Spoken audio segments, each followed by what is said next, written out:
We are live. Good afternoon and welcome to the Town of East Hampton Architectural Review Board meeting of today's date, which is May 13th, 2021.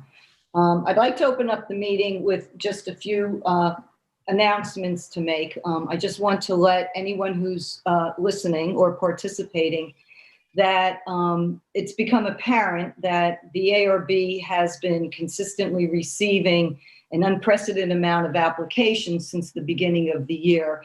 And at times we were in a position where we need to close the agenda earlier than we normally do, which is the Thursday before at noon, based on the amount of applications that we're receiving.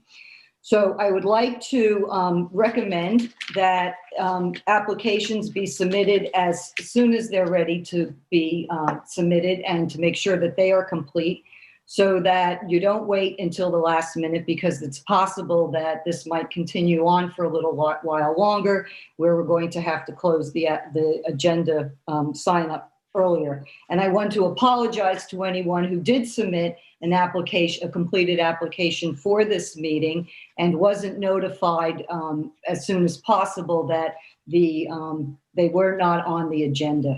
We're having some issues with full-time staffing, so I'd like to apologize that you were not notified as soon as you would have liked to have been, that you weren't on the meeting for today. But please know that anyone who submitted a complete application for this meeting that was bumped to the next meeting, which is May 27th, will be automatically put on that meeting. The other thing that I'd like to make a mention about is that we have updated all of our ARB application documents on our town website, which would be dated April 2021. And I want to make mention to not only our land service companies, as well as some of our law firms that deal with us regularly, to please make sure to go onto the town website to upload the applications. We are requiring an additional copies, as well as, if applicable, color photographic renderings, depending on what application that you're applying for. So with that being said, I'd like to start the meeting with the approval of the minutes from our last meeting, which was April 22nd, 2021. Esperanza, can I get a second on that? Approval for the minutes? Second. Video or voice is not. All right, all in favor? Aye. Aye. Aye. Diane? Oh, aye, yes. Jonathan? Chip? Aye. Thank you. Okay, starting with our agricultural overlay, Further Lane Farm LLC, tax map number 300-189-03-7.2, 257 Further Lane, East Hampton. Diane? Yes, this is an application for the installation of a stucco fireplace with a gas insert. It is part of a very elaborate redo of the recreational area of this important property that I think everybody is aware of. This is, could you blow these pictures up a little bit, particularly? Okay, we have this application for a fireplace. It is part of this quite elaborate outdoor area that includes the things you see in front of you. And this is the condition they're in right now. This fireplace is to the right of this. We have an elevation of it. We do not have a rendering exactly of it. This is exactly where this fireplace will be, which is to the right of that pool that you just saw. It is the house itself and the property is more than 600 feet from Further Lane. It is completely enveloped by landscaping. You can't see. This is the entrance. This is sort of to call to mind the property. You cannot see any of this recreational area from Further Lane. This house is set very far back, and it is totally surrounded by reserved areas. And it's, I think it's more or less the only property of its kind on the north side of Further Lane. Why only the fireplace has come before us is a mystery to me. I talked to the foreman, and he says that he said it's going to be very low slung and nondescript. It's going to be black stucco. You can see the elevation. It's very clean lines. It's and it will be gas. There won't be any wood. I don't see any problem with it. I don't understand why only this element has come before us. Well, I believe it's because this is an agricultural overlay property, and anything above ground has to have ARB approval. Well, as you just saw, there are more things that are above ground that are in this area. I mean, I think it is all very beautifully shielded from the street. I see no problem whatsoever. Well, I'd like to have you mention the dimensions of this, please. Read the application in so the board understands the size of this. Okay, the installation of a stucco fireplace with a gas insert. It's 6 feet high, it's 10 feet long, and it's 3.5 feet wide. It's fairly Total square feet, 35 square feet. Yeah, it's fairly large. All right. Is there, well, when you say there something else hasn't come before us, what are you referencing? You mean whatever they're building? Or No, what's I showed there. You saw a photograph of what's. I mean, I was there. There were 100 people working. They're planting massive amounts of huge, beautiful trees everywhere. So the property always was shielded. Now it's going to be more intensely shielded or obscured. And I suppose other things don't fall under our jurisdiction, but this fireplace did. It seems to me that I don't know. I think someone is here from Landscape Details that might be able to tell us a little more about. Was the fireplace an added feature to the application for the building department? Is that why? No, it's an application for agricultural overlay, and it's before us because it's above the plane of the ground, and anything that's above ground, it has to have ARB approval.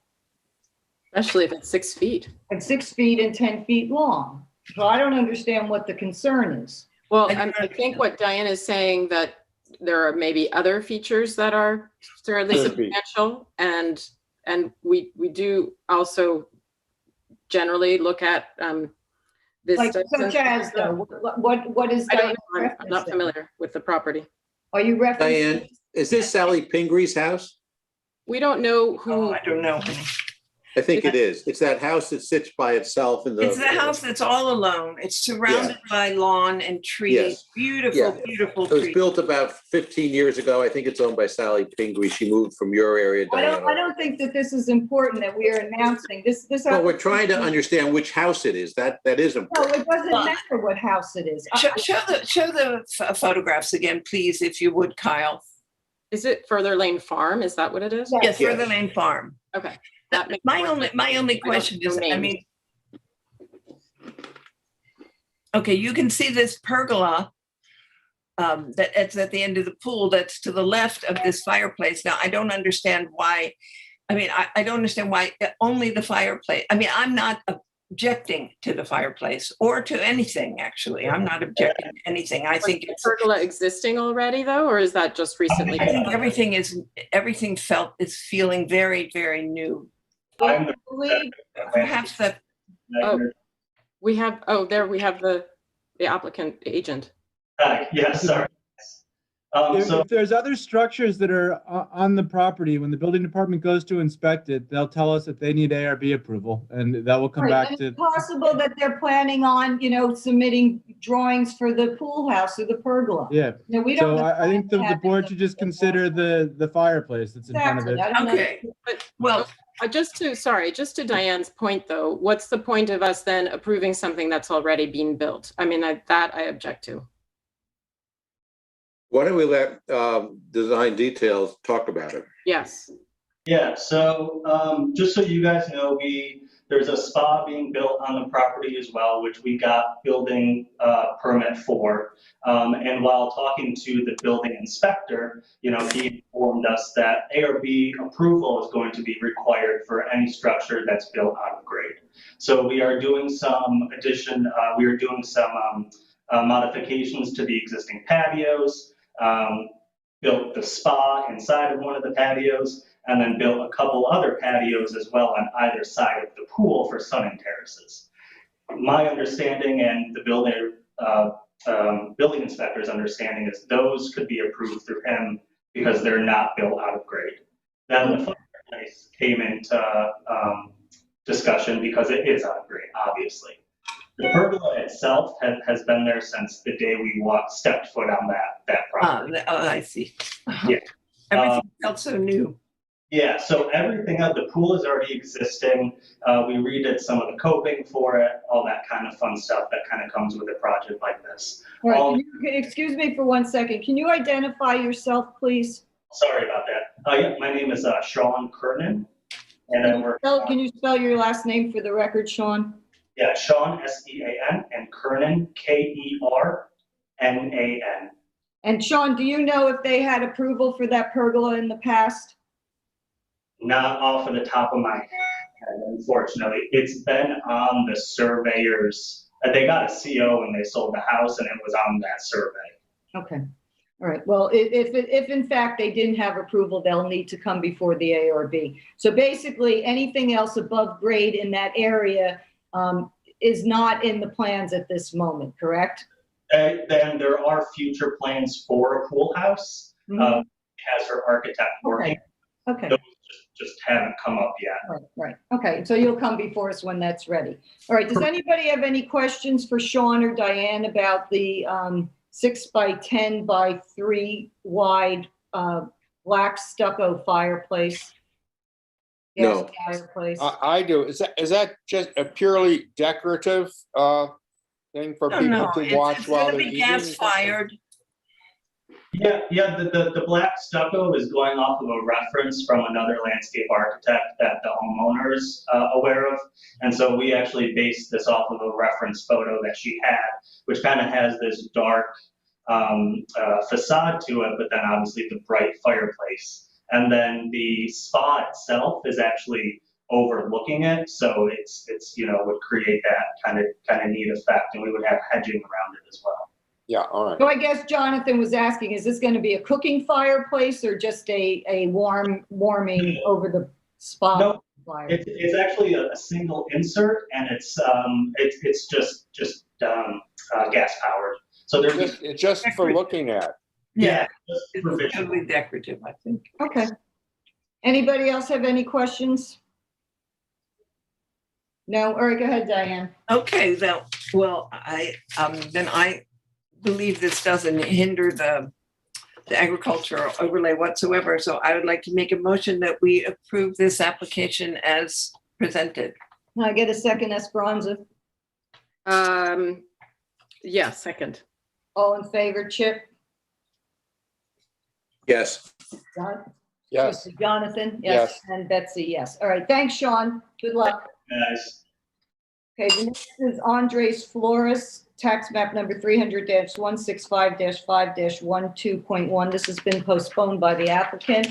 We'll move on to business size eats and naturals, tax map number 300-197-2-10.1, 354 Montauk Highway in Wayne Scott.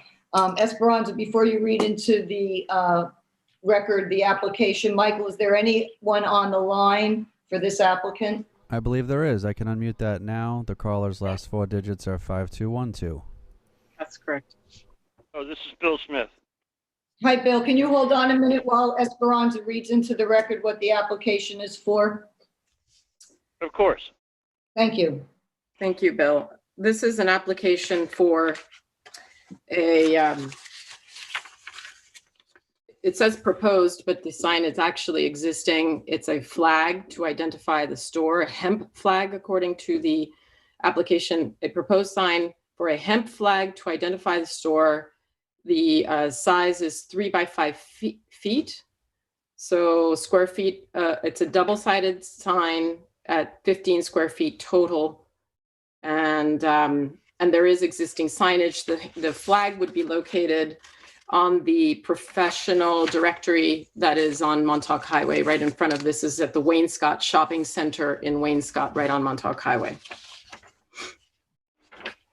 Correct. But one correction though, it's not a hemp flag. It's actually an American flag, and the stars are hemp leaves, and but it has the green and white stripes on it. So instead of being red, white, and blue, it's green and white. Okay, that's not a correction. I'm just reading what you wrote on the application. So no, I understand. I understand. Just want to clarify it. Well, to your point, Bill, and not to be argumentative, which seems to be my mood today, excuse me. Once you take the stars off and you change the flag colors, it doesn't look like an American flag to me, but I get it. Stylistically it is, but it's not. So is this in fact 15 square feet times 2? Total 15, right? Well, it's two-sided, yes, but all American flags are two-sided, yeah. Are we considering this then a 30 square foot sign? No, that's 15 square feet total. Total, okay. Right? Yeah, total, yeah. It's the standard size of we used to have an American flag out there, which was the same size. I'll say one thing and we can go on. There's a question about, because I see in your photographs, not your photograph. Yes, your photographs. You have the signage on the professional directory with the East End Naturals, and then you have a little hanging sign there that you have, I think, demarcated or marked out with black pen. Is that correct? Yes, which says crystals. Yes. And why? What is the purpose of having done that? Because we started carrying crystals when this COVID thing hit, and it's actually resulted in our ability to meet the rent on months when we couldn't meet it before, just by adding crystals to our CBD products. Are you then proposing to keep that as an additional sign? We'd like to, yes. So this is part of the application then? Because it's not on your application. It is. No, there is a separate application for that we filed. All right, I don't have that. So that, to your point, Betsy, Okay. you mentioned something, and I don't have that in my file. Okay. So Well, you it was submitted filed. a It was whole- filed pre. You submitted a whole separate application for the crystal sign. When was that? Yes, we did. Okay. It was, I would say, 2 to 3 weeks before we filed the one for the flag. Got it. Oh, so recently, okay, they all went into, so where is that? We Yeah, don't it was have it. recently. So you didn't include it in with the flag fee? There were had two separate applications. Well, this is the first time we're finding out about the crystal sign. And my calculations is that if you have a 3 by 5 double-sided flag, that's 15 square feet each side. That's 30 square feet in addition to your CBD oil East End Natural sign, in addition to your crystal sign, which way over your total allotment of 32 square feet for all your signs. And do we Mhm. include the ones that are on the building? I don't know what's on the building. Well, I how does an American flag factor into that? Is that then illegal too? It's not an American flag, Bill. It's not an Excuse me? open, it's not a sign that says open. It's representing what you're selling. So therefore it's Right. considered, unless David, our town attorney, disagrees with me, it's No, considered. I agree with you, Betsy, and I would just, tell the applicant that in the town code, sign is defined as that portion of any building or structure or any billboard, signboard, sandwich board, banner, pennant, or other temporary or permanent object, shape, device, image, or merchandise display used as an advertisement, announcement, or direction, and all text, symbols, shapes, lights, marks, letters, or figures affixed thereto. So it's definitely considered a sign under the code. It's, it's not the Okay. American flag business sign, sir. So you could Okay. either have that flag and then all your other signs, with the exception of maybe a 2 square foot sign, is what you're allowed. So how big all right, is so your? we can. Go ahead. I'm sorry. Go ahead. No, I was saying, if you want your flag, my calculations is that's 30 square foot sign. It's a double-sided, 15 on each side. 3 by 5 is 15 times 2 is 30 square feet. You're allowed up to 32. Plus you have these 2 other signs, and I don't know what you have on your windows. So you're Right. way over. All right. your lot. Would you be satisfied if we took the flag down then and put an American flag in its place? I'm going to chime in on that, and it's not just an issue with you, but I would speak as a pedestrian. The flags that are along on those signs are obstructing the sidewalk, and I don't know if there is code regarding that, but that is an issue. If someone's walking along there, they're smacked in the face with the flag. Why do you feel that's an interesting. Oh, go ahead. I'm sorry. Go ahead. why do you feel the need to have an American flag out? Let's not get into the flag. Because there's always been one there. Oh, there has always been. No, so David, I think the reason why I'm asking is only because I'm trying to differentiate between, the sign that he has and the fact that he now wants an American flag American flag. That wouldn't be something. He doesn't need our permission to have an American flag. Okay. No, but can you answer the question about it obstructing the sidewalk? You certainly can't obstruct the sidewalk. He's got to keep it on his property away from, the pedestrians using the sidewalk, but he certainly is not required to get permission from the ARB to have an American flag. Okay, so. Okay. All right. Can I say something? Sure.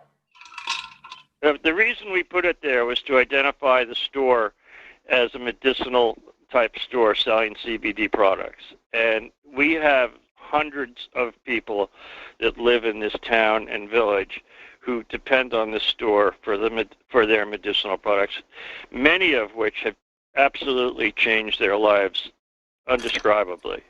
So I don't think you need flags. That's the reason. What? So then If you have hundreds of customers, you don't need if you more have all the advertising. customers, they have, the internet to help them Yeah, but find this is you. for new customers. This was to bring in new customers, obviously. Well, I just will tell you personally, your CBD oil sign is very clear and legible from the road, whether you're driving or whether you are walking. And so personally, I don't think that's the flag really does much else than hinder a pedestrian that's walking by there. And the point being, Quite frankly, that's not the feedback that we've gotten at all. That's my feedback from new people because I that come walk in. by there. So, sir, I'm just giving you, and you were just told that you can't obstruct the sidewalk. So, excuse me. Let's move this along. We're dealing with the code. It has nothing to do with what he would like to have, what it's doing, it's helping, it's not helping. He can have 32 square feet of a sign. That's 30. He could either have the flag or he can have his sign. So, Bill, where are we with this? Because I don't want to keep belaboring We'll take this. the flag down. Well, listen, I didn't call in. I didn't file these things to get into a contentious situation with you. We'll take the flag down. We'll put an American flag up. Okay, will that satisfy you? Yes, that will. Now, let me ask you this. no. What? The flag is in the sidewalk. I'm sorry. David, can you speak to this, please? That's whether the flag obstructs the ARB doesn't approve American flags or not. That's a separate issue if it's obstructing the sidewalk. He's not allowed to do that. Okay. But we can't withhold approval of his business sign because he might potentially have another violation for a flag that we don't have jurisdiction over. You know, it would be one thing. We're saying we're not going to approve the marijuana flag. But if he elects to then install a different flag there that is, you know, the American flag, but that's blocking the sidewalk, that's a code enforcement issue. That's not an ARB issue. Because Thank you. So Bill, I'm just trying to clarify that for him. That's all I'm saying. Okay, thank you.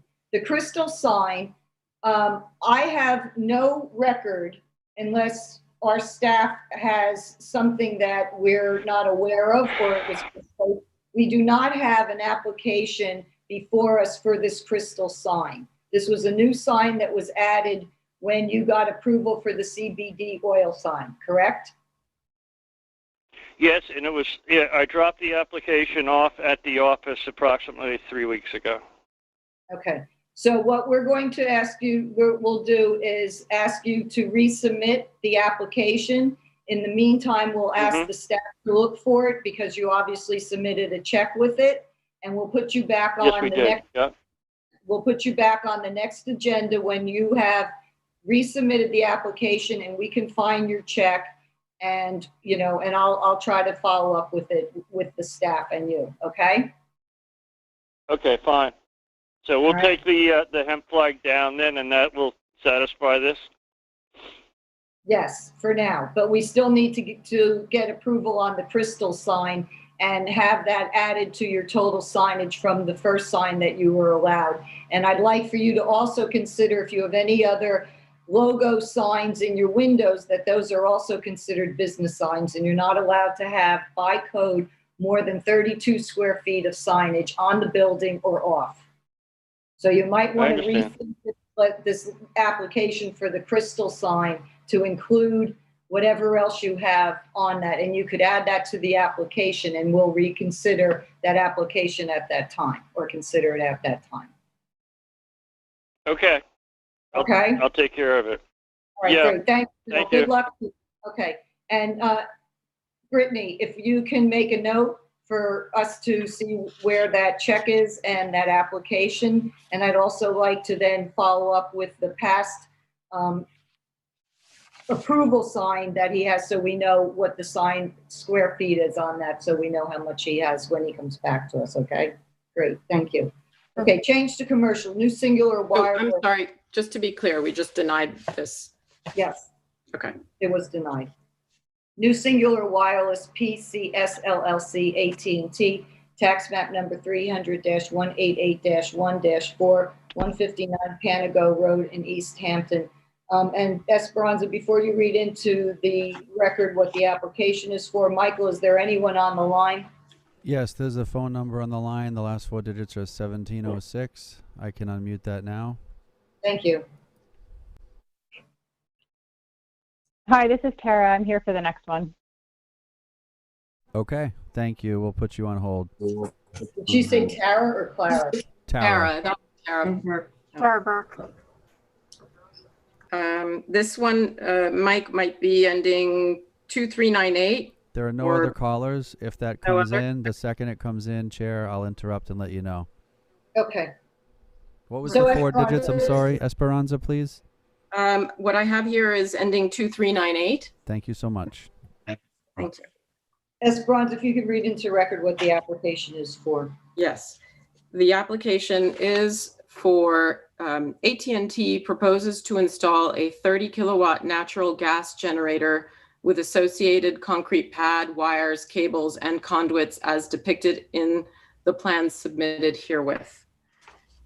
And this is at 159 Pentago Road in East Hampton. It's just behind the court.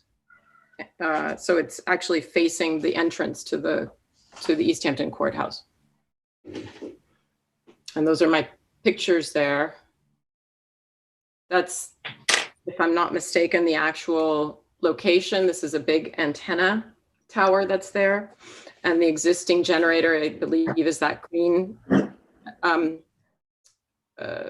fixture there. And then we have a survey that indicates where this would be placed.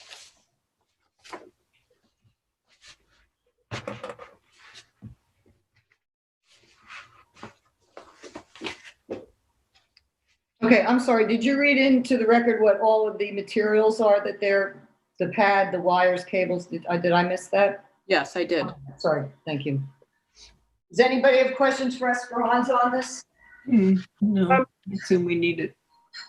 Yeah, I mean, I think it's fairly straightforward. It's not the most attractive little setup there, and it is just opposite this courthouse entry, so maybe this will beautify it a little bit. All What right. have you been drinking? Oh, I don't know, my anti-stress tea. Anything, anybody else? No? I think this is like a comment to planning type thing, right? This is also an application. It says changes to commercial, but you're turning into Darth Vader again. Is it comments to planning? It's an application. It's a full application that That's we. what I thought. So Okay, let's move it forward. yeah. Go ahead. Is there a photo, drawing or something? Of what the generator looks like? No. Whatever's gonna be built. It's very, it's a lot of technical plans, but not really much of a, oh wait, I can give you the basic, did it say the basic dimensions? I'm sorry. I think it's not much bigger than what's there. Is that better? Yeah, oh yeah. Kyle, maybe you can find it. It's just on one of these pages. It has the dimensions of this generator. I was just a little bit confused because, oh no, now I see it on this survey. Okay, no, now I'm better. On the survey I was looking at it, the location didn't make sense, but now what I just saw there on the screen did make sense. So the green one is actually going to be, I think, the more visible one, and this one's going to be tucked behind it and sort of behind the antenna. So much for beautifying. I think it's all fine. I have no objection. I'm assuming we need this. Yeah. Can you make a motion, please? I make a motion to approve the application as submitted. Can I get a second, Jonathan? I second it. All in favor, Diane? Aye. And Chip? Aye. And Betsy, aye. Okay, thank you. The next one under change commercial, Panago Paint LLC, tax map number 300-188-1-8.1 was withdrawn. It was for a lamp post in the location at 100 Panago Place that does not come under our jurisdiction. The surf lot, tax map number 300-27-3-14183 South Edgemere Street in Montauk. And Michael, I believe Tara is on the call. Yes, And I'd I'll like unmute that right now. Please do. And before Tara comes in, I'm going to read into the record what the application is for. Okay, just to confirm, Tara, you're there? Yes, good evening, members of the board. This is Tara Burke.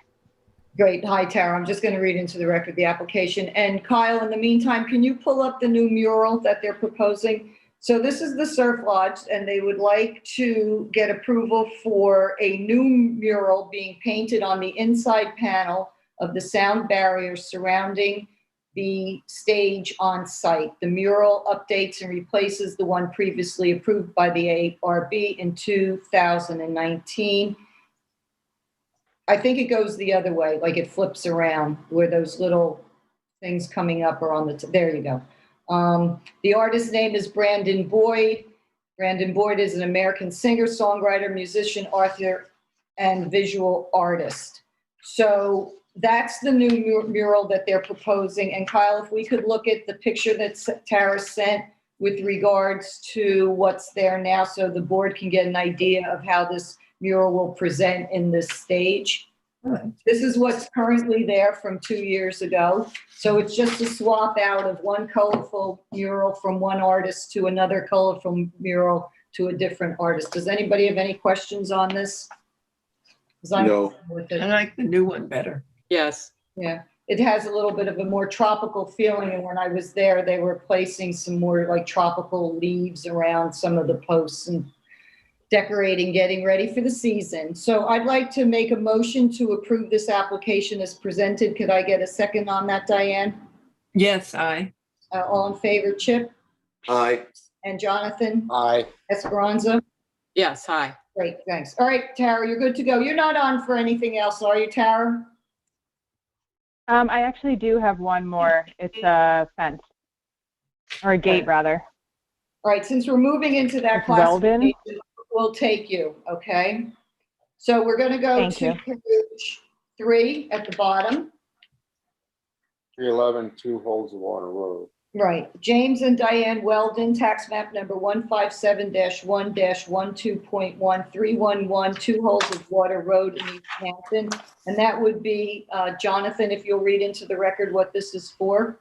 Okay, this is proposed driveway gate to replace an existing ARB approved driveway gate that is no longer operable. So it's only for a driveway gate on a for one of 5 houses off of a private drive. All right, good. Did you submit pictures that we could take a look at, Kyle? I did, yeah. No, that's not it. That's not it. Kyle, we jumped to another application, James and Diane Weldon. Because, Number 13. 13. there you go. Also, there's all right, yeah, there they are. Mhm. So Tara, you want to tell us what's going on? What? Sure. Are That's these the old correct- are these gate that was correct approved photos? in, No. These aren't the correct photos. Let me say something. I took pictures of all the gates down the road just so that we could see what's going on that road in comparison to the gate. The gate that they're proposing is very similar to these other gates for the most part. That's it. Okay, well, let's see what was there and let's see what they're proposing.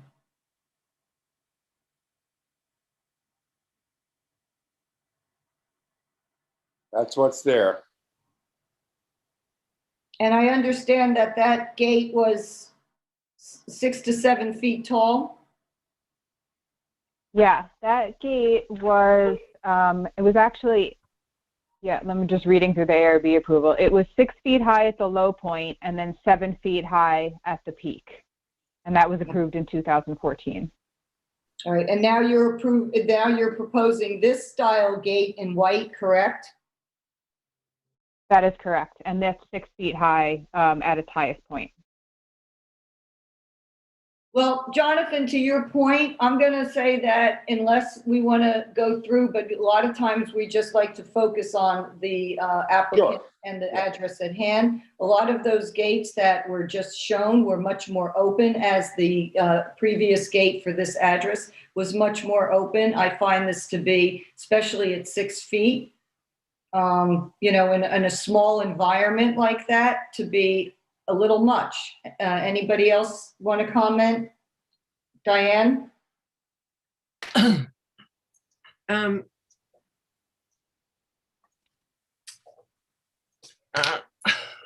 Well, you know, we've had worse come before us. This would be in white? Mhm. Yeah. White Azek or white Yeah, AZAC, paint? white AZAC. Mm, Yeah, it's well, a little of an eyesore. Go Chip, back to the existing gate for a second, the one that shows the whole gate in the house and everything. the wrought iron gate, the iron gate. Yeah. Yeah, I there's like it another much picture better. of It's this. too bad it's too tall. Well, it was It's approved. so nice if they could just take that.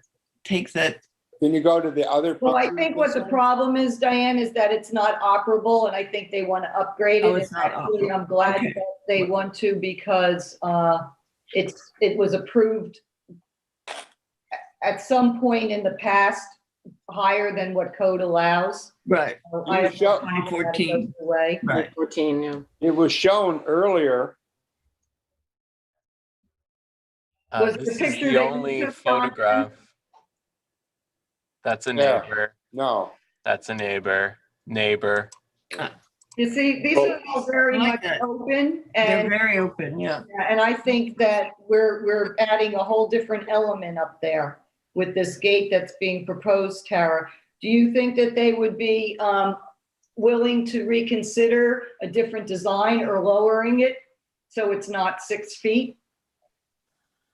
Well, you Getting know, rid of I did talk to them about, you know, the definition of opaque to make sure that we meet that, because I know that's typically your standard for, you know, driveway gates. You don't like it to be solid. So we actually did go back with one revision already to make the top part open and only the bottom solid. And she had explained to me that the reason that they want to keep the bottom solid is strictly from a maintenance standpoint. They're getting older, and it's a lot more work to clean the moss off in between all the spindles than it is on the bottom.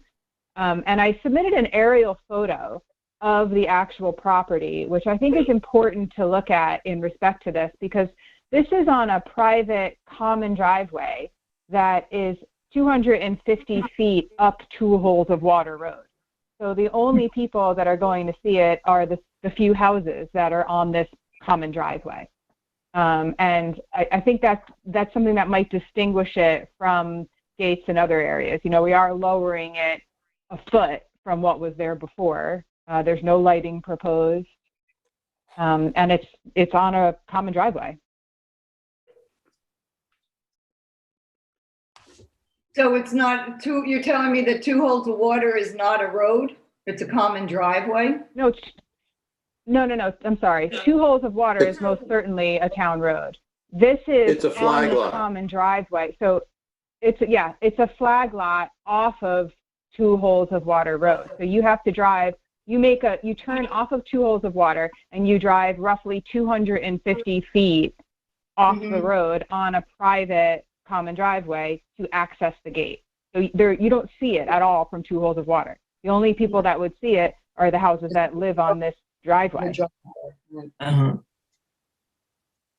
All right, what does the board think? Where are we at on this?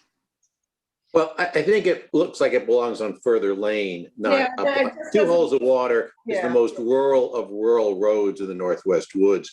I think either they got to bring it down a foot or they got to open it up, but they got to do one of those 2 Open it items. up all the way to the bottom. Or both. Yeah, I agree. They did give. Let me just say, I feel that when looking at, you know, the photos that Jonathan took, and even though, you know, the wrought iron gates, you know, have a little, you know, edge to them, a little bit more stately type of thing, they're very transparent. When you start to bring, you know, this type of gate element up there, especially in white, when everything else is more in a natural form or very transparent, I just think it's a disconnect. I understand you can't see it. What is the actual need for the gate? I don't know. No, I don't want to get to it. don't. there's a fence around the property, you know. Well, let's take a look at the survey. And yeah, my notes say that there's 8-foot deer fencing. Is that, let's take a look at the survey. Do they have approval for That their is fencing? correct. And the deer fencing was approved as part of that 2014 resolution that I included in the submission. Okay. I did speak to the property owners about the prospect of potentially opening it up. And I think they would be amenable. I mean, I hear your concerns. And I actually brought it up to them just in preparation for in case it was a concern. And they would be amenable to opening up that bottom part. I mean, they would rather not, but you know, if that's going to make it or break it, I think they would be amenable. It's just that one line across would stay in the middle, and then there'd be spindles all in the bottom to match the top spindles, just to give it some more structural support in the middle.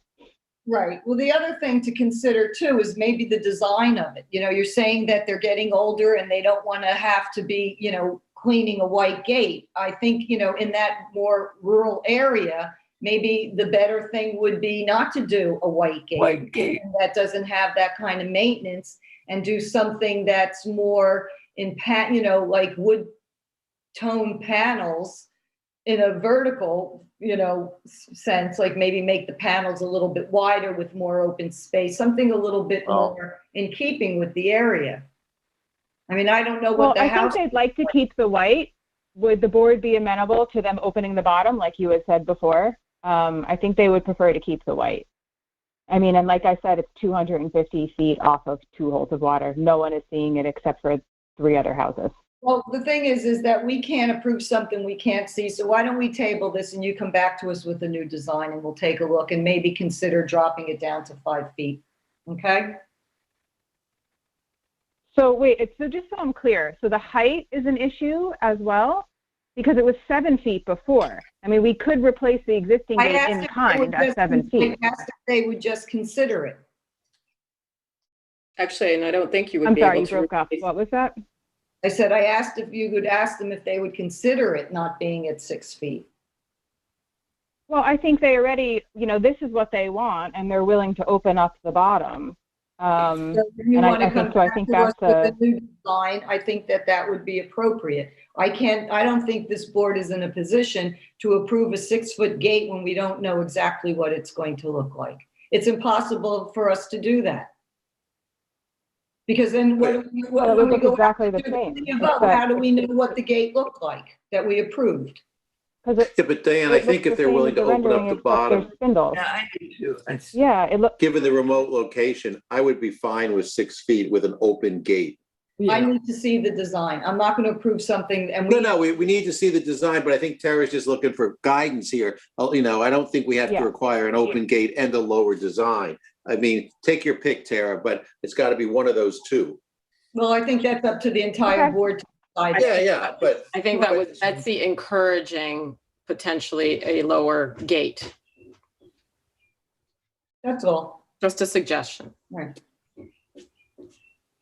Yeah. You know, I just think that All right, well, with an open vertical spindle gate would look a little bit more in keeping with the area than some taller white, you know, spindly looking. Shiny. It's just my opinion. I don't have the full, you know, board. I don't have the full board's vote at this. We're just discussing it, and that was my recommendation. Sure, I just. The brand new code, I remember something about it being, if a gate is 100 feet off, it can be, you know, different than it was before. It could be what? I'm not sure. No, It could be approved. If it's not coming off of a you know, a town road, and it's 100 feet off additionally. Well, let's ask David what you're talking about. David, is there something in the code that I'm not picking up on with what Jonathan's referencing? I'm sorry, Betsy, could you please repeat the question? Jonathan's mentioning something about, go ahead, Jonathan, tell David. Yeah, I remember reading in the new code, there was something about if the gate is so a certain distance off of the road, not seen from the highway and not accessible from the highway without going on a private driveway, that there was a different layer of discretion. I can't remember the exact thing. I have to go look it up. So if the proposed gate or fence is more than 55 feet, is set back more than 55 feet, the board can approve up to 8 feet. Oh, I see. Yeah. Okay. Yeah. That's it. Okay. Okay. well, let's ask Diane and Jonathan what they think. Well, all the other gates are on this road are more penetratable. You can see through them all very clearly. The last one, which is relatively short, it's probably 5 feet.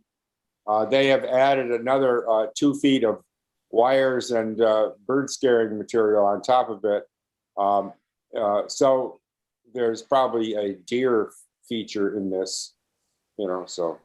But what do you think about this gate, Jonathan? We're talking right. about.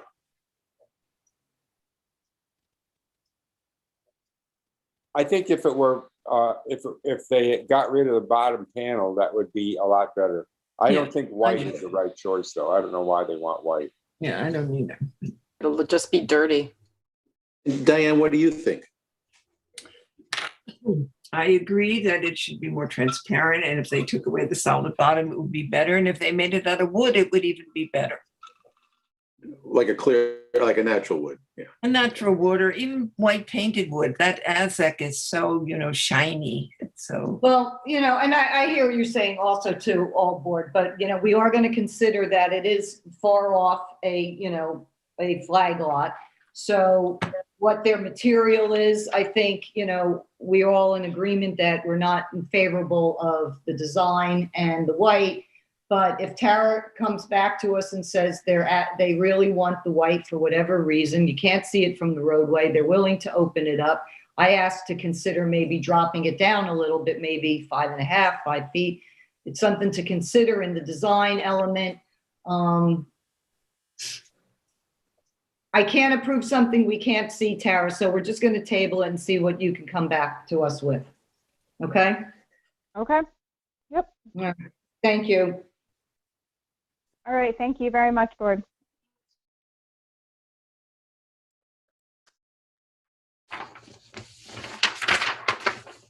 So we're going back to the top of fences, walls, and berms. Jeffrey Maslow, tax map number 300-87-1-21201 Old Montauk Highway in Montauk. Michael, is Joel on the line for? Yes, Chair. Both Joel and I believe the applicant, Jeff, are both joining in Zoom. Great. Okay. Good afternoon. Hi. Let me just read into the record what this application is for. This is to legalize an existing driveway gate. And Kyle, if you can pull up the picture that I took of the gate on Old Montauk Highway, please. This is a solid wood finish gate. Posts are 6 foot high, and the gate measures 5'3", although I measured the gate a little bit higher from the grade. The total length is 20 feet with a 16-foot open width. This is when you're driving from west to east on Old Montauk Highway, right as you get into the more residential section of Old Montauk Highway. As you're driving up, it is on the north side of the road. And the way it is positioned on an angle like that, it is very apparent from the roadway. It's totally in keeping with the character of any fences or gates. In keeping? Not keeping. It's not in keeping with any of the types of fencing or gates that along Old Montauk Highway. They're much more open. They're much lower. If there are any, you know, large size gates, as far as I'm concerned, because I know this area very well. I've been on the board for 6 years. We haven't approved any of those larger gates in the last 6 years. So they're there without ARB approval. When this went up, I was taken back by the girth, the solid wall-like feeling to it. And I feel it's totally in keeping, not in keeping with the area. Mr. Chairperson. Is there a code violation on this, Joel? Currently, no, not yet. Yes. Mrs. Chairperson, could I just make a couple of comments, please? Sure. First of all, I want to thank the ARB for reviewing the front gate on 201 Old Montauk Highway today. I want to offer an apology to the ARB ahead of the hearing. I'm embarrassed that the gate was installed without ARB approval, as it's roughly 5.5 feet tall with posts at 6 feet, which is obviously above the 4-foot front yard limitation. I'm particularly embarrassed as I'm a trustee in the village of Sands Point in Nassau County and served many years on my Building and Zoning Appeal Board, which had oversight for AR. I did this prior to becoming a trustee, and then I had to step down since New York state law says you cannot serve on a subcommittee if you're a trustee of a village. We had responsibility for reviewing all new construction and homeowners seeking variances.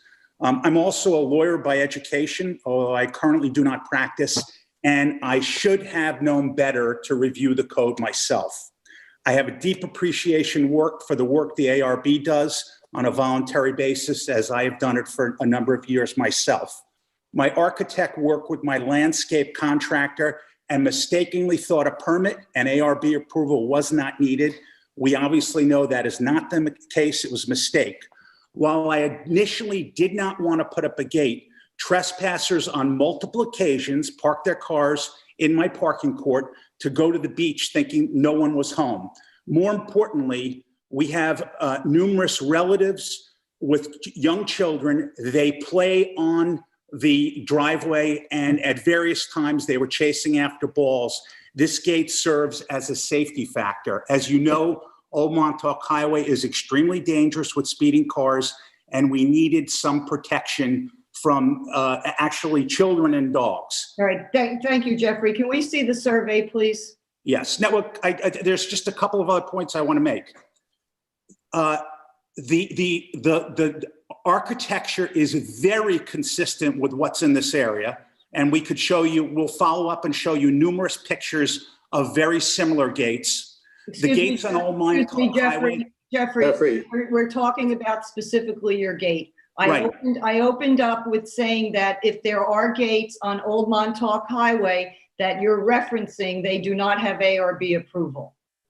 That is not correct. That's not correct. Well, I'm going to suggest once again that we focus on this, and also too that anything that had ARB approval further along the highway heading east would have been shorter and wouldn't have been this opaque. I'm up and down that road all the time. I'd like to look at the survey to reference your point about your children with the ball down near the highway. Right. Your house seems to be quite farther back from the roadway, and the area where you drive up to this hillside location, your driveway goes all the way up to behind where the home is. Correct. The other thing that I'd like to mention is when I was out there, and Kyle, if you could pull up the picture that I took of the gate, where there's also some 7 to 8 foot deer fencing. After your survey was done on April 2nd, 2021, which doesn't show any deer fencing, this is what's facing the highway. Yes, we have an updated survey. It wasn't on the as proposed. The fence is 6 feet and the poles are at 7 feet and obviously can be cut. Well, the poles are a little bit at above 7, and you have the fencing, which is turned down to 6. We could cut that off. There's no problem whatsoever. I have a really serious issue with this gate. I'm just going to say. So, you know what? It's not like your home is right along the highway. Well, let me describe to you why the gate is there. So a traditional gate. Because people are parking in your driveway. No. If you would allow me to talk about the location. So we cannot put a typical gate that opens in or out. The driveway is very steep. If it opens up, it poses a hazard to cars in front, and it cannot open back. So we had to do a sliding gate. That gate is as high up on the property as it can get, as the gate cannot be set into the mountain with a higher level than the 5.5 feet of gate. That retaining wall behind it measures 5.5 feet. So we went up as high as we possibly could. Structurally, you cannot go higher and would not be recommended to go into, for example, higher up where it would have protruded into the hillside on 8 feet behind the gate. So that's why I was there. The other thing I would tell you is the gate is on the northwest plane, southeast plane, and actually is almost perpendicular to Old Montauk Highway. So it's not like most gates where you drive by and you see the gate literally parallel to the highway. Jeffrey, it's almost worse that you're driving east, you see it front and center. It's not like if it was perpendicular to the road, you don't see it, the way it's angled. The other thing is that you are entitled to a 4-foot gate. It could be a sliding gate, as solid as you want. You need ARB approval. It is our discretion above 4 feet. You're giving us all the reasons why we should approve the 6-foot wall on your driveway on Old Montauk Highway, where there is hardly any gates whatsoever. There's a handful. This is not a gated community. This is the beach. This is an open area, and I find it to be offensive. Diane, I totally agree with you. The reason, Jeffrey, people are pulling into your driveway and parking is because it looks like a commercial setup. There's nothing residential or East Hampton or Montauk about what you built. I find it incredibly offensive that you built it and then gave us this long description of why you did it. No, it's wrong, and you should just admit it. You're misunderstanding. Prior to the gate being there, people would go up the driveway. Nobody's gone up the driveway with the gate there. So you Well, totally. I want to go up the driveway because it looks like I'm entering a warehouse district. I mean, it's terrible. Well, I actually disagree. It's been in multiple magazines already. And Well, that doesn't matter. That has nothing to do with us. It has to do with, does it fit the... Why without a gate do you think it's offensive? Without a gate? It's a wall. No, forget the gate. He's saying without the gate there, it looks like a commercial enterprise. But you see does. the wide Look at the asphalt gate. highway with a stone edge. Look at the width of the driveway. Look at the Amosite. It looks like I'm going into a commercial structure, The and the driveway gate makes has it to worse. the driveway has to allow egress and ingress. That's by Right, code. and I understand that, but you could have put up this gate at 4 feet. You Yeah. chose to put it up at 5.5 and 6. I find it to be for that area, which is a very scenic, beautiful, curving, hilly road, that people cannot park along that roadway to access the beach. All those beaches have chain link fences. I lived in Montauk for 15 years, and I know for a fact that cars don't park along the road.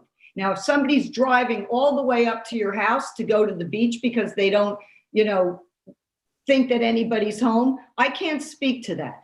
A 4-foot gate would stop them from driving up your driveway just as well as this massive wall would. So the gate is made because it's on a track of 316 stainless steel. It was custom made. It's a skeletal frame behind it. The cost at this point would, and I know it would be prohibitive. Well, just because it's going to cost you to fix it is not of our concern. We don't care. Well, Diane, what's your take on this? you care about everything. Well, we do care, but we're concerned about how this is presenting on the roadway. And it's not like you're in, some cul-de-sac. This is Old Montauk Highway. This is part of our. I will do this on this call. The house to my immediate east has a 6+ foot gate, which was approved by the ARB. And then across the street. I don't know which gate you're. Okay, it's 195, which you approved in 2017. And then right across from my driveway, ironically, which you probably saw, an 8-foot barn gate solid was put up, literally right across. Legal or illegal, which is not tasteful. Well, first of all, it doesn't present to the roadway. I saw that gate. I got out and measured. It is not 8 foot, and it is a you're right, a barn-like gate. And I do not have any understanding of that being approved, nor do I understand what you're talking about with regards to 195. I'm looking at this, and okay. So what could we do with the existing frame structure? Because I would say. Well, let me ask the board. Is there anyone on the board that would like to allow this gate to be approved?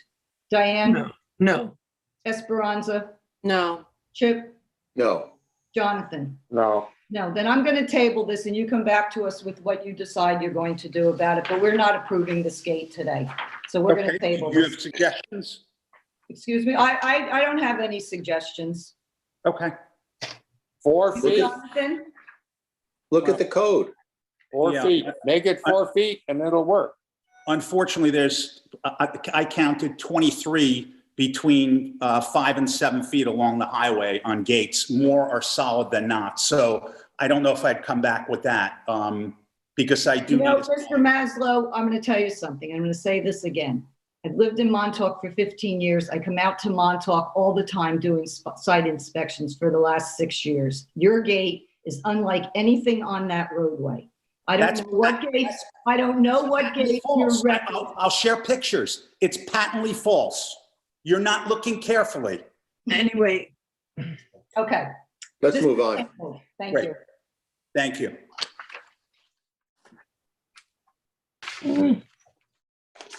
Joel, do you have anything else that you want to go over before we move on? Yeah, if I could go over Nino Tristani. Sure, great. Nino Tristani. Jeff, I'll call you in a bit. Tax map number 300-1-91-1-15.3, 5 Scoy Lane in East Hampton. So Joel, let Jonathan read into the record what we're looking at here. Oh, which one is this? This is Nino Tristani on 5 Scoy Lane. Oh, 5 Scoy, that's the next one. Yeah, okay, Yeah. good. Okay, this is at 5 Scoy Lane, which is off Northwest Wood Road, Northwest Road. Okay, sorry. The application is for a fence, wall, or gate. Deer fence is 8 feet high and encloses the entire property. The gate is white painted wood. The gate is 6'2" tall, and the posts are 6'3". Total width of the gate is 13 feet 7 inches.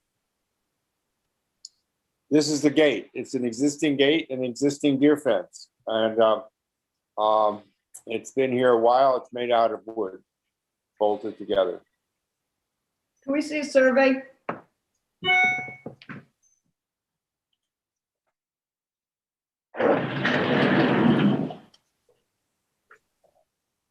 Yeah, there you go.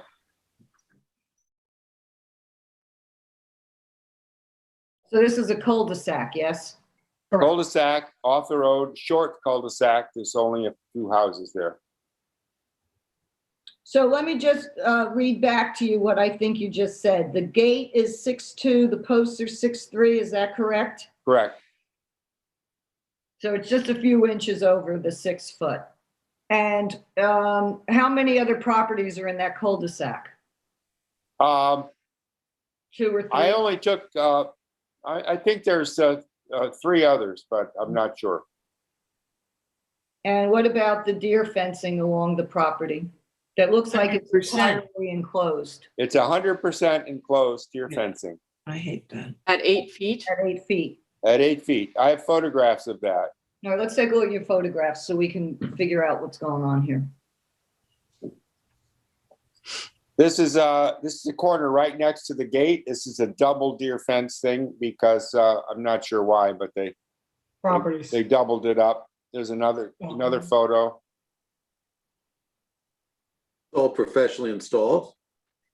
I don't know if they're professionally installed or not, but they're Well, it looks like it's I mean, it looks like it's very tightly done. right. Is that- Yeah. Okay, this is the. There are three properties right here next to each other. They all have the same, essentially the same size posts. This is the only one with the gate and the only one with a deer fence. And the gate is open. And the gate is open. And the fence is 100%. 100%. Yeah, we don't like that. No. And well, at 8 feet, yeah. Joel, where are Yeah. you with this? I'm here. So I'll give you a quick little history on this. The new owner, it's a new property owner, Nino Tristani. The previous owners, John and Sarah Kenyon, had purchased this property kind of in a quick, like a foreclosure deal. They bought the property as is. It included all the fence and all the gates that you see. Then they turned around and they sold it. But right now they're trying to legalize everything. Obviously the the deer fence. Well, they don't want to necessarily legalize the deer fence. I told them there's no way you're getting 100% of your property deer fenced. What I want to work with the ARB today is to say, should we, cut the fence down to 6 feet and the post down to 6 feet, and would that be okay? And is the gate okay? Or but we want to work with the board on this. We just want to clear this up so they can get the money out of escrow and they can be done with the sale of their property. Jonathan, to the right of the gate, do you have any photographs of where the fencing is on their property that we could look at? I saw one picture. Yeah, look at that. Look, I didn't. I took a close up on. All right, see right there. Well, that's theirs, but this is my photo actually. Okay, so that post, right? That post, and you can see that there's a deer fence there. Right. Carefully look. And how many feet across the front? 8 feet. But how many feet across the front of the plane of the property that faces the cul-de-sac? Is it a small amount or is it? It's where the cul-de-sac is. Look at the map of the cul-de-sac. The survey right there. So you see where the gate is, and that comes around. That is approximately 40 feet on a circle, and then it goes back in. Right. So Joel, you know that 60 anything feet. over 4 feet in that area needs ARB approval. Correct. Right. They could have up to 6 feet. Right, on 8 feet on two sides and 6 feet on one side. Correct. So you could do what the code is on that fencing. You don't need our approval, but you need to tell us how you're going to go about it. So it would be 4 feet in the front on both sides of the gate. One side needs to be 6, 2 could be 8, or it could all be 6 on the 3 sides. No, it's only one side of the gate. The circle goes off. The other side is parallel with the other person's driveway. Right. So that could be 6. So you could run 6 there and 6 along the back, or do it all at 6, and just the one part of the cul-de-sac could go down to 4. Okay, right by the C4, you see the C4 and the Yes. L1 to C5 sort of, or to L1 to C5, yeah. Oh, in that whole area. Okay, so get that down to 4. And bring it within the property too. Oh yeah, the one is, okay. Right. And then go 6 along the other driveway and then continue the 6 down. Yep. And then towards the back, you could do your 8 and the 8 on the other side. I don't have a problem with the gate as is, only because it's much open and it is on a cul-de-sac. It's not on a main road. Anybody else? Let's take a look at the photo. I think the gate is attractive. It's okay. You think it's attractive? All right. The gate. Yeah. I don't mind it. What about getting moving the deer fence on the back area, or side or back to allow more natural space? Yeah, I think it's too much fence. I think it's too much fence as well. Can you scroll down? Can I see? Yeah, can we see the whole property? Can we reduce that? I didn't realize the whole back was, oh yeah. It's just too much fence. Poor animals. They'll pull it in right behind the pool. Right, where that shed is. Or can we just drop the fence down to 6 feet? Yes, by right, you can have that hole as 6 feet with 4 in the front.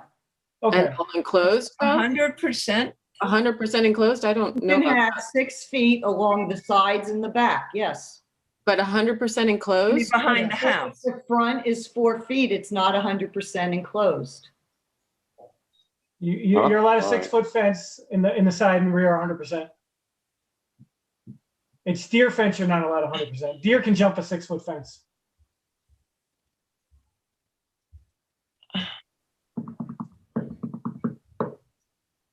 Jonathan? You don't need a building permit for a fence in the side or rear yard for a 6 foot high fence. And if you don't need a building permit for a fence, you don't need an ARB approval for a fence. Right. Right. That's the code, fences, walls, and berms. Right. So if you bring all that fencing down to code that you don't need ARB approval for, will the board approve this gate at 6.2 and 6.3? I have no problem with it. Diane? No, I have no problem with the gate. Jonathan? It's fine. Chip? I'm fine. Esperanza? Yeah, they can keep it open all the time. So it's 4 foot in the front and 6 foot everywhere else? Mm-hmm. Yep. Okay. I don't get it. All right, Jonathan, go ahead and make a motion. Oh, yeah. for the gate. Next one. Oh, I move that we can't approve anything. Yes, we're approving the driveway gate because it's over 4 feet. Okay, all right. We're going to approve, I move we approve the driveway gate as it exists, and that the owner change the heights of the deer fencing to all the legal heights, which is 4 feet on the turnaround and 6 feet everywhere else. Is David, I'm sorry, is David there? Just, can I clarify something? I'm still a little bit confused because as far as the full enclosure is concerned, I'm looking at this, it has to meet all of the following criteria, which is the area enclosed by the fence is less than 50% of the area of the parcel. That's for deer fencing. This is just, Aren't we talking about deer fencing? well, it's the type of fencing that we're talking about, but 6 foot fencing you're allowed to have, whether it's stockade or deer fencing. No. Read the top of that code section. If it's a Yes, fence, the fence is constructed of either minimum 2-inch square black or green. That is number 1. hold on a second. Is David with us, please? Yeah, I'm here. But Okay, Can you please clarify this for us?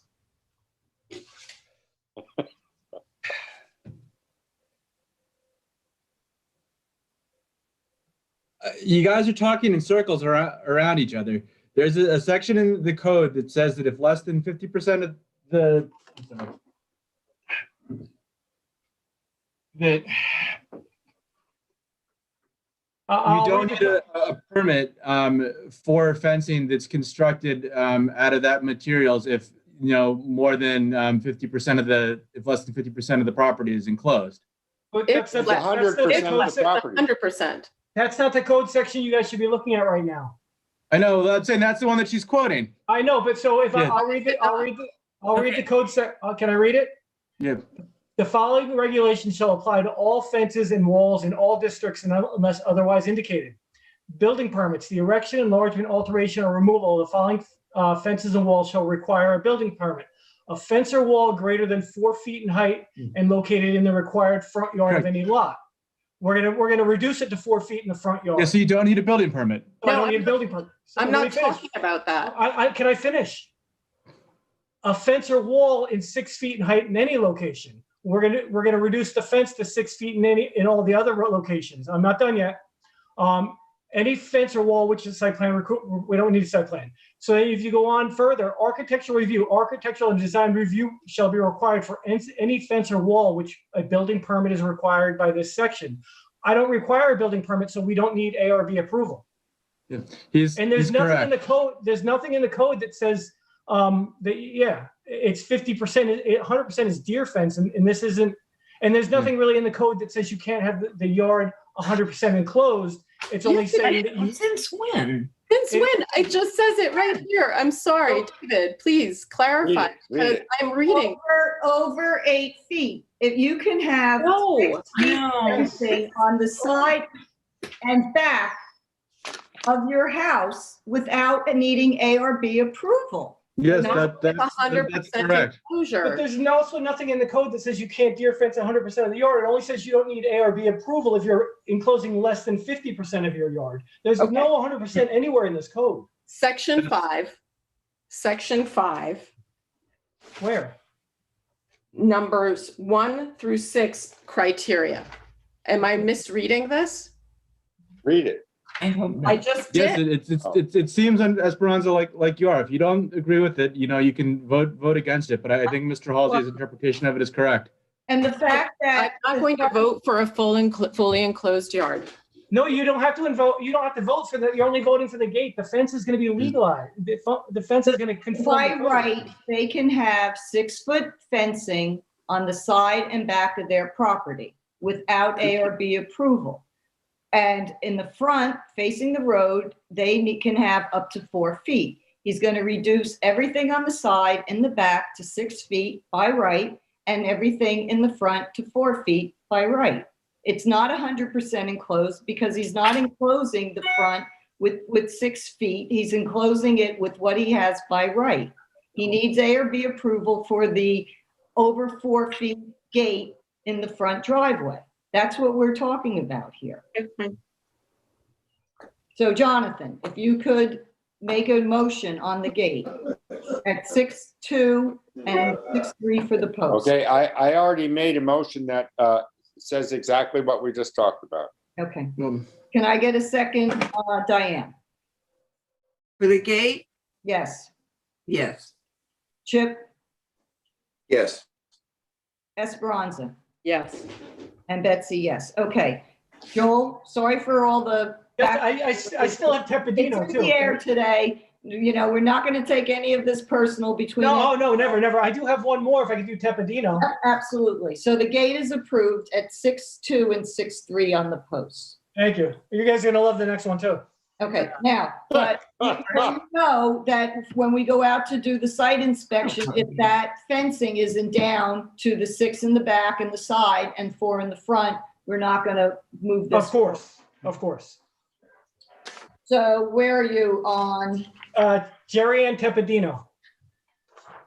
What's the address? It is Jerry Ann Tepidino, tax map number 300-176-2-111 Central Avenue in Amagansett. Joel, let me read into the record what this is for. Is that me? Yes.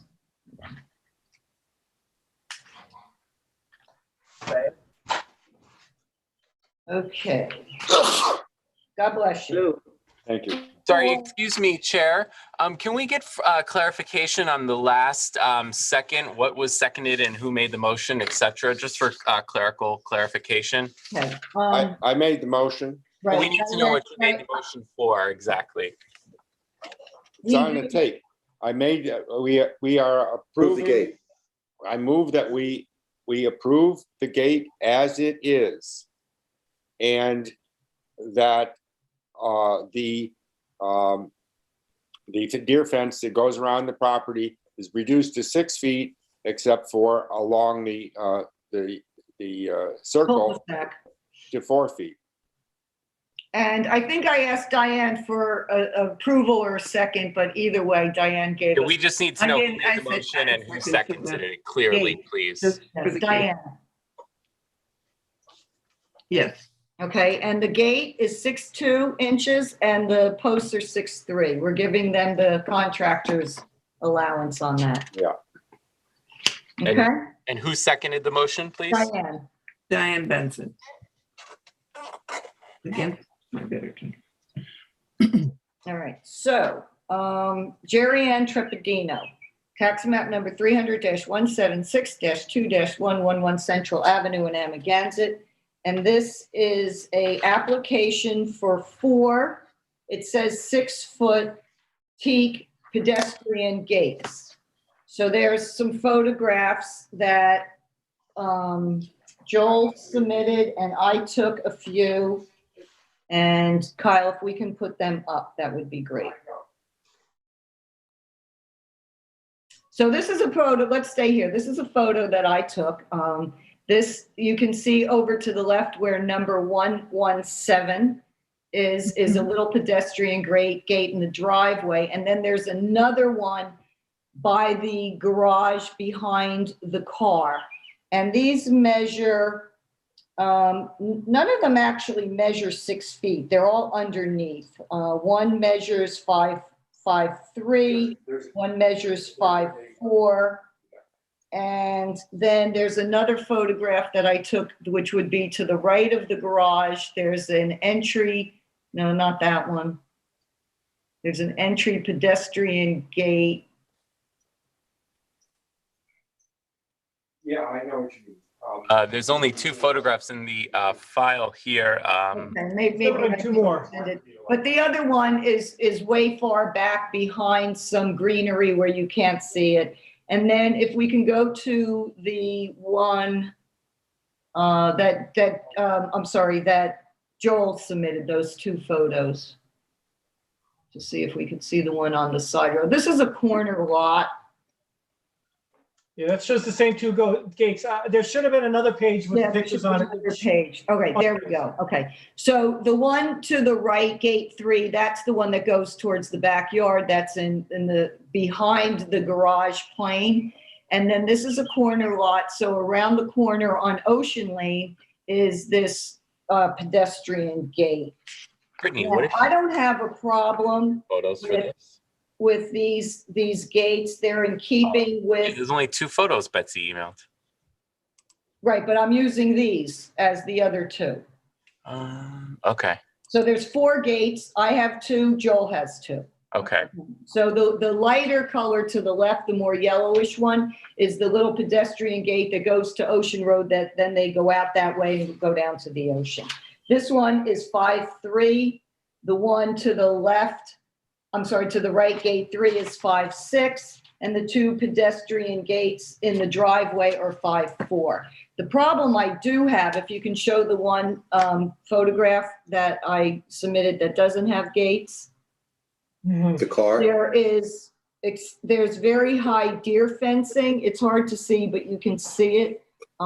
Inside, there's a post. I see it. Yeah, there's a post, and then there's the agricultural wiring. And hold on one second. That deer fencing and posts are along the Central Street and the Ocean Lane Street, and they're 8 feet in height. So I have a problem with the 8-foot posts and fencing that runs along the corner property on the central side and the Ocean Lane site. Joel. Yeah, I don't know if you noticed, but on the survey that was submitted on the left-hand side, if you can bring the survey up.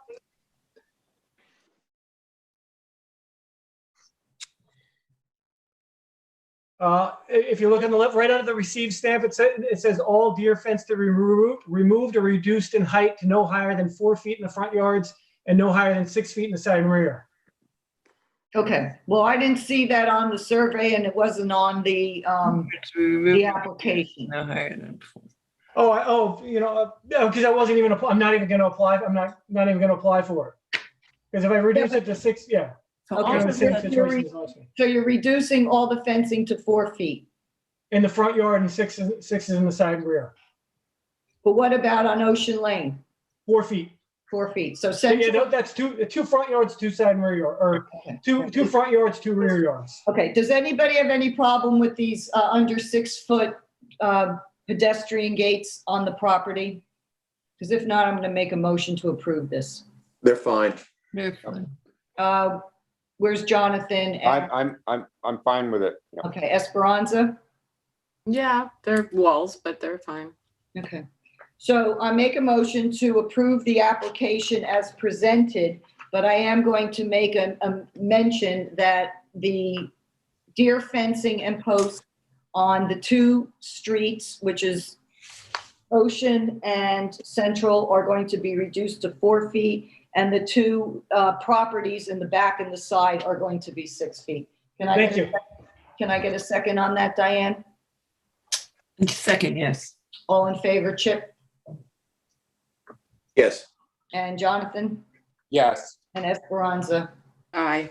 Aye, okay. Also, Joel, I just want to mention something to you. In the future, put those fencing situations, if there's something that ARB needs to be notified of or approved of, if that they're on the application, just so it's a little bit clearer.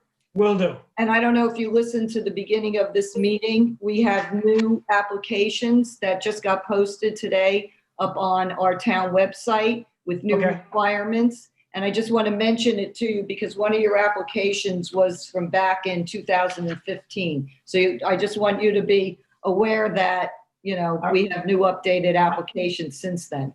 I will delete those out of my folder. Okay. Thank great. you. Okay, have a good night, guys. Thank you. Bye-bye. Bye. Let me just get my thing here.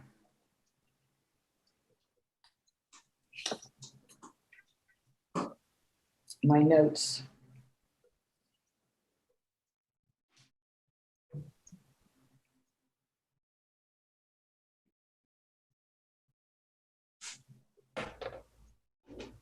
Okay.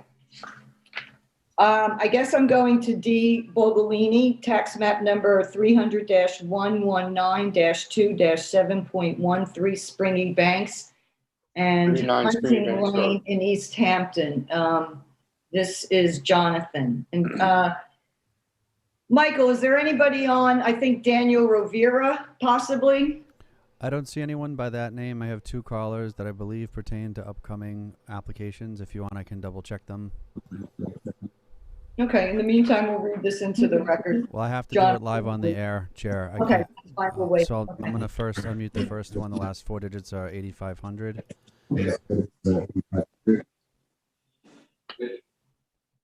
Hello, caller with the last 4 digits 8500. Could you identify yourself? Land Planning Services for East Hampton House Pool.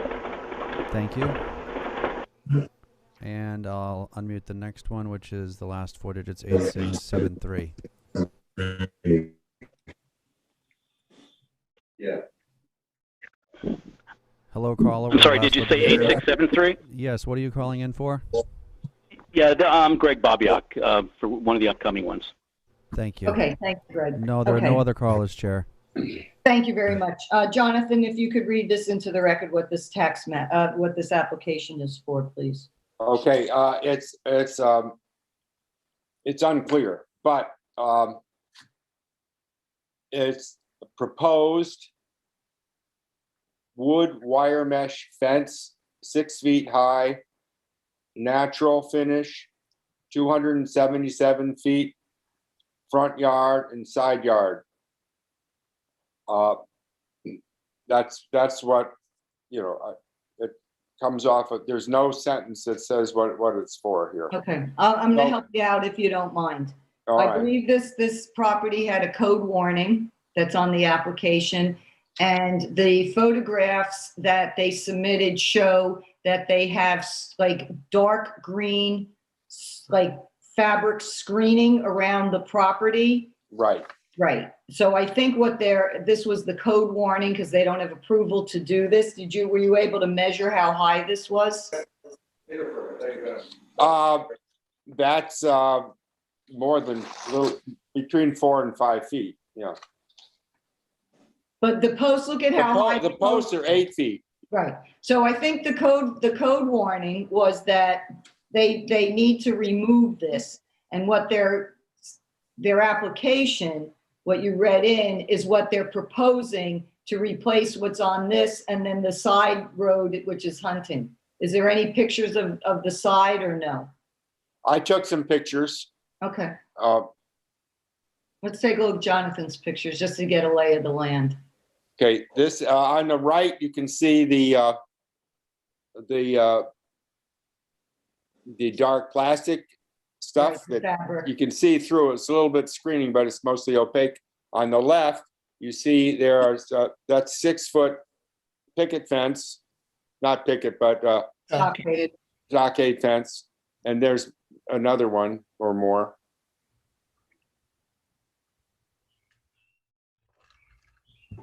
That's a stockade fence all the way along that other side. Mm-hmm. All right. So I think that stockade fence, I don't know if it's part of this application. I would. This is between 2 houses. There's a stockade fence. Right. That's their stockade. Yeah. So since no one's called in, it's hard to see if the fencing that they're proposing to replace the 8-foot posts with the green fabric. Can we see what the fences that they're proposing? It says a type of fence to propose existing. I don't know whether there's no measurement on it, but that's what they're proposing. Is there any measurement on the application? It says 6 feet. So it's above 4.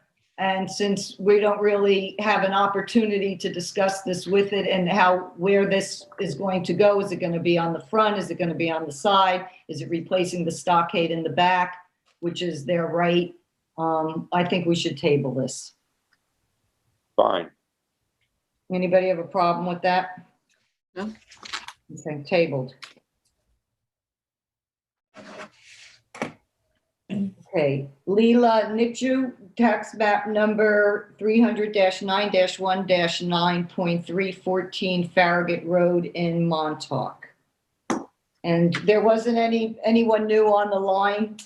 Chair, actually, the applicant is joining through Zoom right now. Is this Leela? I believe so. She's connecting.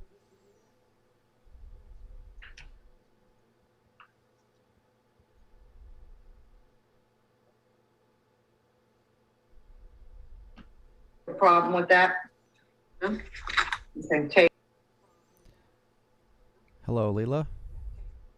Hi, good afternoon, members of the board. Leela Nichu, tax map number 300-9-1-9.314 Farragut Road in Montauk. And there was, Michael, can you ask Leela to turn off her TV or whatever? Is joining through Zoom right now. Sure. Leela, if you could please mute the broadcast in your home or office so that we can just communicate through Zoom so there's no audio feedback. Got it.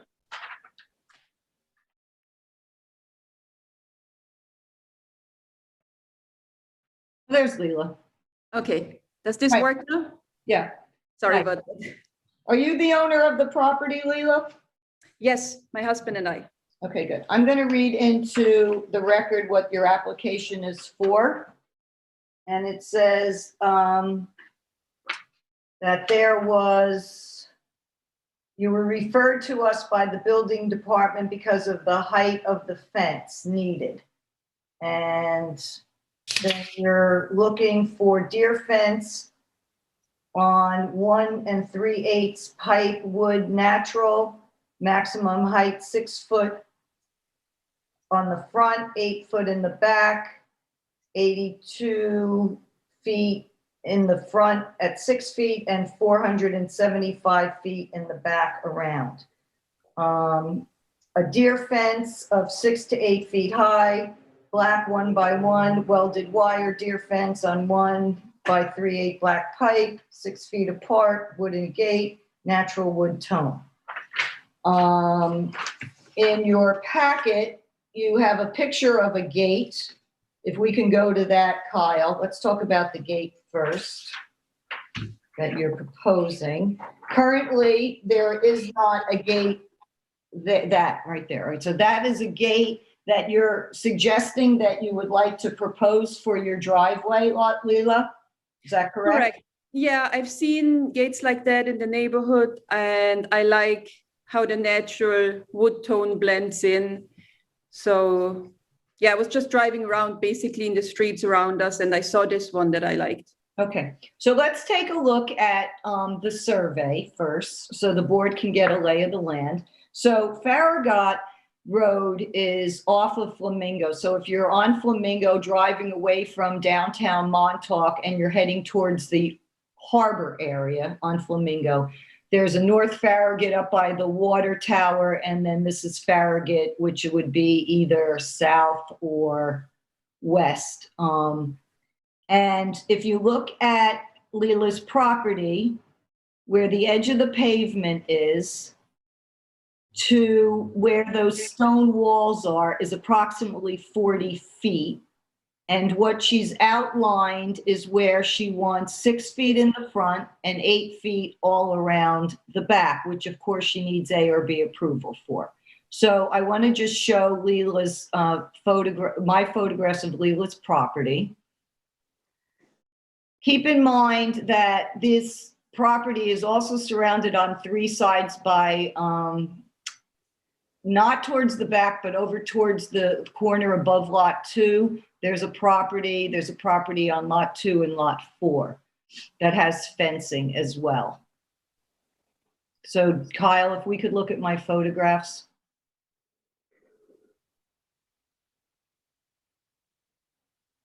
not that. I don't know what that's for. That. Oh, so that photograph that you just showed, those are examples of the fence. So I thought something like this in the front. I like that natural wood in front of the fence. And then the other one would be side and back, where you just see like the hedge and I like how the black. Well, let's go back to that. That's called a split rail fence, and that's usually, below 4 feet, but you're suggesting you want this at 6 feet? Just the wire part, and then the wooden part would just be like around 4 feet. Okay, so let's keep going. Like, I'm not so much of an expert on this. I just try to find things that are kind of. No, I understand. I just want the board to understand. And that's what you want for the back of your property at 8 feet, correct? Yeah. Okay. And on the sides, but 6 feet on the side. On the front. Right. So this is the No, 6 side. feet on the sides. Right. So Kyle, go to the next picture because I want to start in the front. No, that's the back. That's the back. Okay. This is from the road. This is Leila's house. If you look at that little stone wall that's there, that is, I'm sorry, if you look at where that black lamppost is over in the left behind the mailbox, between the edge of the road and that is 20 feet. And then there's another 20 feet that goes up the driveway towards the stone wall. Where are you thinking of putting this gate and this fencing in the front? I thought behind those lamps, approximately. So it'd be 20 feet from the roadway. Okay. All right. And then Kyle, if we can go through the photographs again that I submitted. All right. So to the left of the driveway, when you go up the property, this is Leila's pool, and she has a white 4-foot AZAC gate and fencing that goes down towards the pool with some chain link fence going around the pool. But then there's a 6-foot white AZAC solid fencing in the back. Is that yours or your neighbor's? So that's unfortunately all ours. So we just bought the house last year. So if you see it, it's like mix of like vinyl and deer fence, and then in the back the chain fence that was here before. And you're planning on removing all of this? I would like to eventually. It's just a mix of deer fence and chain fence and vinyl fence that to me is, I don't really understand. Yeah. Well, you need 4-foot fencing, no smaller than 4-foot fencing to surround the pool area, right? Yes. Okay. And by right, you can have 6 feet in the back. There's a photograph of the back of her lot. Kyle, if you could go to that. That's very wooded. And behind that is, it's Montauk, land of NF Montauk Improvement Company. What does that mean, David? Is that like an easement? What was the abbreviation? It says land N/F of Montauk Improvement Company. So it's the land formerly of. So is that? I was told it's a buildable lot behind that. Yeah, so it's Weir's Point area. Okay, but over to the right of that, there's a property over to the right that has fencing, very tall fencing around it that up above lot 2. So by right, for the code, you can have 6-foot fencing on the sides and the back, and in the front you can have 4. And I'm going to suggest to you that you do what you have the right to code. I would be very reluctant to approve 8-foot fencing around this property. We could poll the board and see how they feel. If you drive down Farragut, there's hardly any deer fencing that's apparent from the roadway or fences and gates. And I'd recommend by right that you could have a 4-foot gate on your property, in your driveway, in the design that you would like, and I would suggest that you do that. So the 8-foot was actually just for the back. On the sides and the front, I would do 6 foot. Okay, you could do that. You could do that. And for the gate, could I get approval of 6 foot for that? I think that 6 foot in that area is way too high. There's not any gates in that area, and I'd hate to see that all of a sudden you put up a 6 foot and then somebody else puts up a 6 foot, and then that very sort of rural beachy area starts to not look like Montauk. Mm-hmm. I don't mind the design of your gate, but I think in that area, if you put up a nice 4-foot gate, I think you'd be very happy with it. I mean, if you drive down our driveway, the picture that I submitted, there are a couple of like on that same road going towards Kettle Hole. There are a number of 6-foot gates. Well, that I don't know of, and I don't, they may have approval from in the past, or they may not be. Let's take a look at her gate that she's suggesting. This is a driveway gate that is being proposed? Yes. Yeah. Any comments, board? I think I agree with you, Betsy. I think a lower gate is preferable, if at all. Right. What you could do, Leela, is you could do something like 4.5 feet on the posts and then have your gate at 4, which I think would look nice. And I like that design for your house in that area. But I do not think that you should have 6-foot deer fencing in the front either. I think it's too much for the area. And you have a really nice front view, up the driveway. I don't know why you want to block it in.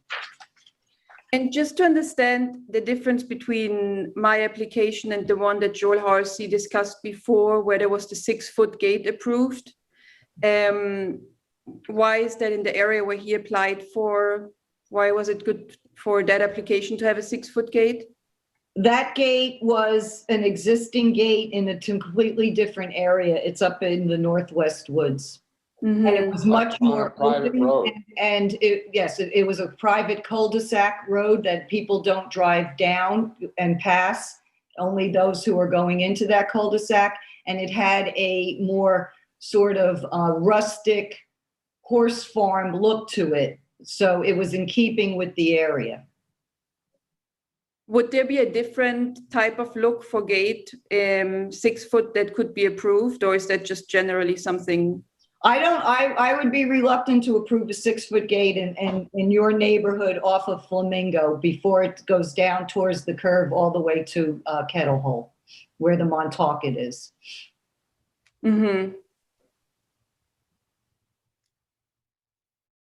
Just to be clear, there's no existing gate? There is no existing gate. Let's look at her driveway again. Once that whole pool area gets cleaned up, look at how nice that stone wall is and the landscape. So pretty wide open like that. I'm just. Yeah, we had, I don't know, you can see on the left side, there's this beautiful monkey puzzle tree. And I was so happy a small one was growing underneath it.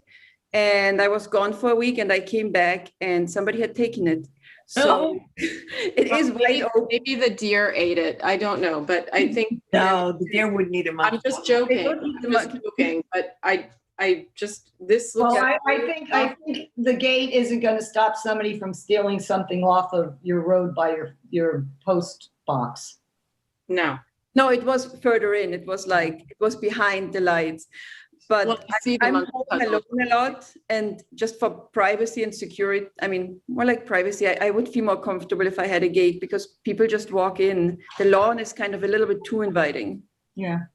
Well, I personally think if you were to go all the way back to where you're put a low 4-foot gate, stored, I know it's on an incline, maybe it wouldn't work, but, have your area open and by where that stone wall is.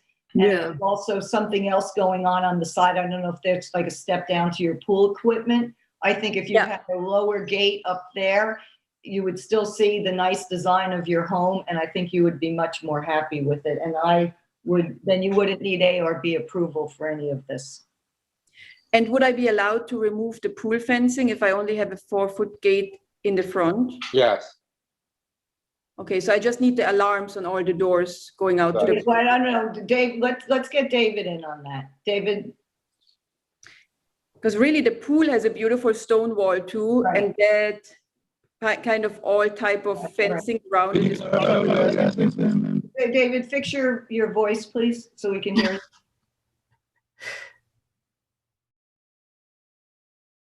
Chair, that will just take a moment. He just has to log out and log back in.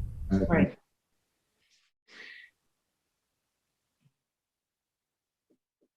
So without ARB approval, if I understood correctly before, I am allowed 6 foot on the sides and the back and 4 foot in the front. Is that correct? Yes. It still needs town approval though, right? What? You mean the building department? Right. I'm sorry, could you clarify what the question was, please?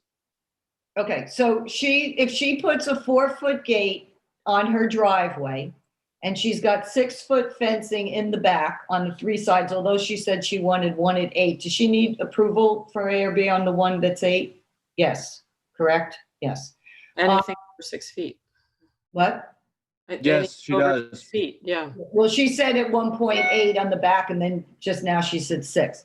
If she does a 4-foot gate across the driveway, does she need to have 4 feet around her pool?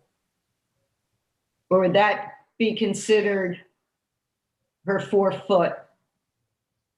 I don't think so, right? What is I would check with the building department on that. I mean, I don't know how close the driveway is to the pool. I would say she It's probably. pretty far back. It's up with the plane of the house. I think that's legal. You just have to have alarms on the doors that go out from your house on the first floor. Yeah, I don't know about that. I think I don't know. I'd have to get back with you, follow up on that. I mean, certainly we could approve the fencing as is, and then let the applicant know if additional fencing is required for the pool. I'm not prepared to tell her that this is satisfactory for. Well, just for Leela's sake, let's look at those 2 pictures, Kyle, that I've submitted about the pool. This is what she's dealing with, what she inherited. It's got some nice stone. She's got, see, it's like this 4-foot fencing, and she's got 6-foot PVC that she's planning on removing.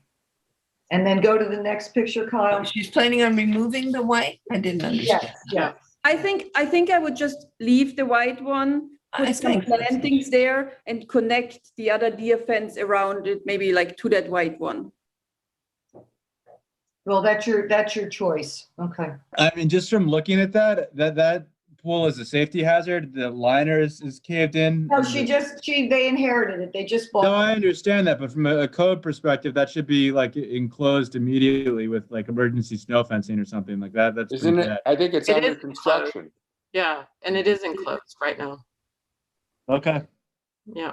Okay, so why don't we do this, Leela? Why don't we table this, okay? And you figure out what you want to do, call the building department, see what you can and can't do with regards to your fencing around the pool and how that would relate to a gate. And, let us know when you want to come back on. And if you need anything for ARB approval, we'll be more than happy to see. No, I did speak to the building department before. They told me I could do 6 feet all around, a 6-foot gate and 8 foot in the back. And then I wouldn't need the pool fence, but that I have to get ARB approval for that.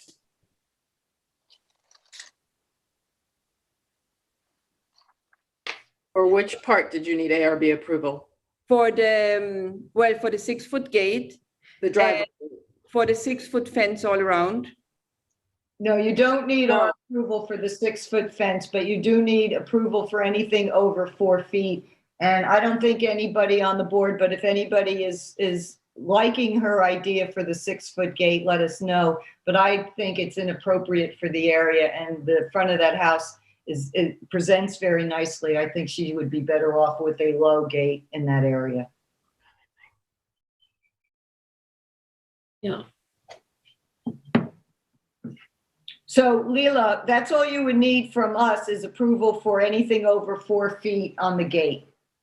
Okay, so I could do 4 feet in the front, 4-foot gate, 4-foot fencing in the front, and then 6 foot on the sides and in the back. Would there be approval for 8 foot in the back, since that's what all the neighbors are having? Can she have the one back, David, at 8 without our approval? Or does she? Not without your approval. It requires our approval, I think. I don't have a problem with it. It's very wooded. It requires our approval. Okay. based on the photograph, it's not a very, does your property go way far back? Let's take a look at the survey. Yeah, It does. it goes further from those. It's just, I mean, obviously not cleared, like there's forest back behind us. Let's take a look at the survey real quick.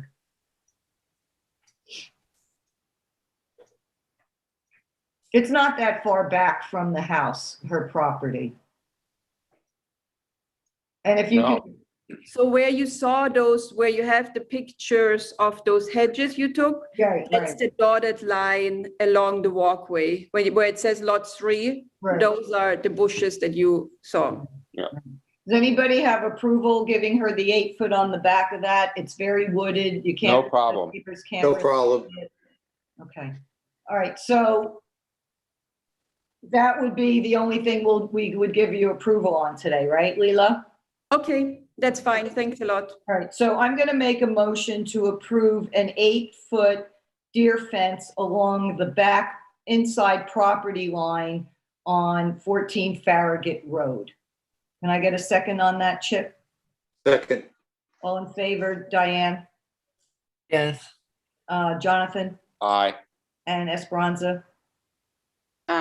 Yes, my understanding is a little foggy here about this. Yeah, it's really foggy. It's very, very foggy. I'm sorry. I'm not really understanding what we're doing.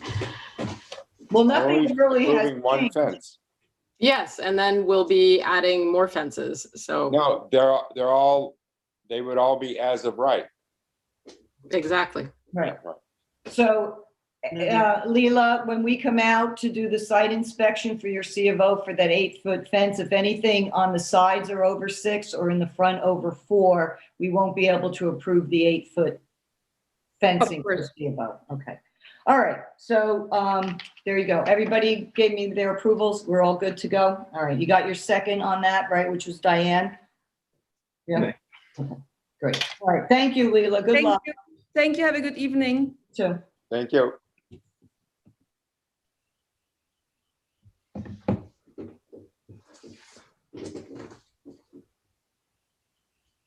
Confused.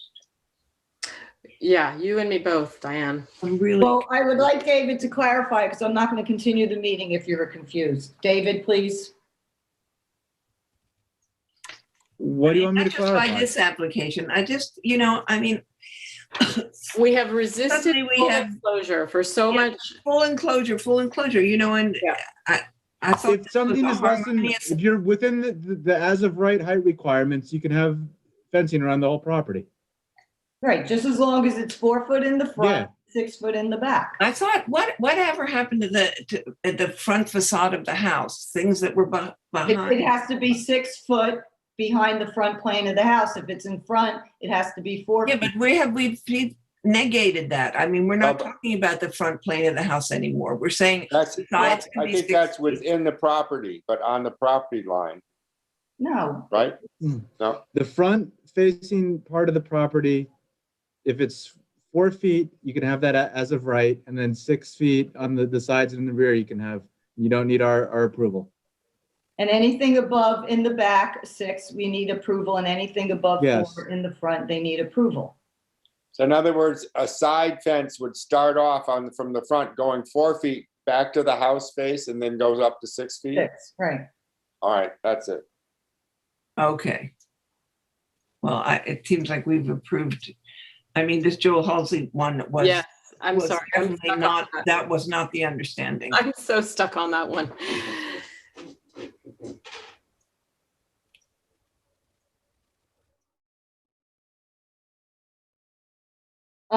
Joel Halsey was. That application's not on the. I know, but I just want to be clear. We approved a gate and he was reducing the fencing to 4 feet in the front and to 6 feet in the back. Correct. And 6 feet on the sides. Right. Nothing was said about the front plane of the house. Nothing. The back of the house. That application has been decided. We need to move on to the other applications. Okay. All right. And I think maybe what the problem is because of the cul-de-sac, it's very possible that was the consideration. that there wasn't nothing was really in the front plane of the house, other than Okay. that small section, which is 4 feet. Can we move on to the next application, please, Betsy? Sure. Gregory Bobbycock and Lawrence Rosen, tax map number 300-23-6-3562 Isle of Wight Road in East Hampton. Jonathan. Excuse me, Chair. I this is believe I an, have a caller on the phone, I believe, for this one, if I could let them in. Mm-hmm. Their last 4 digits are 8673. I'll unmute that caller now. Yeah, hi, folks. I'm Greg Bobyak. I'm the homeowner. Hi. Hey, Greg. Jonathan, Yes. if you could read it into the record, please. This is for approving 3 gates and a mesh deer fence installed 10 years ago.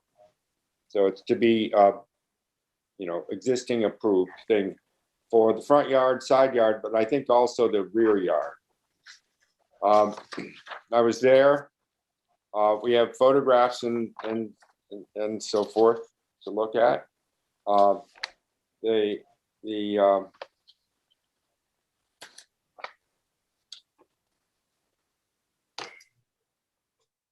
right, well, that's an example of the deer fence. It's a rabbit fence below and deer fence above, up to that height, which is, I think, 7 feet. So I have it right here.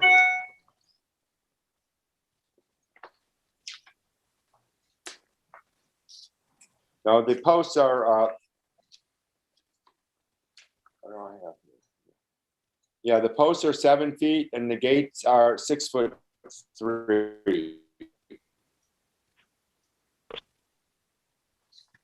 This is a different, this is the gate. That gate is 8'3", and the posts are 8'3", and the gate part is 7'6".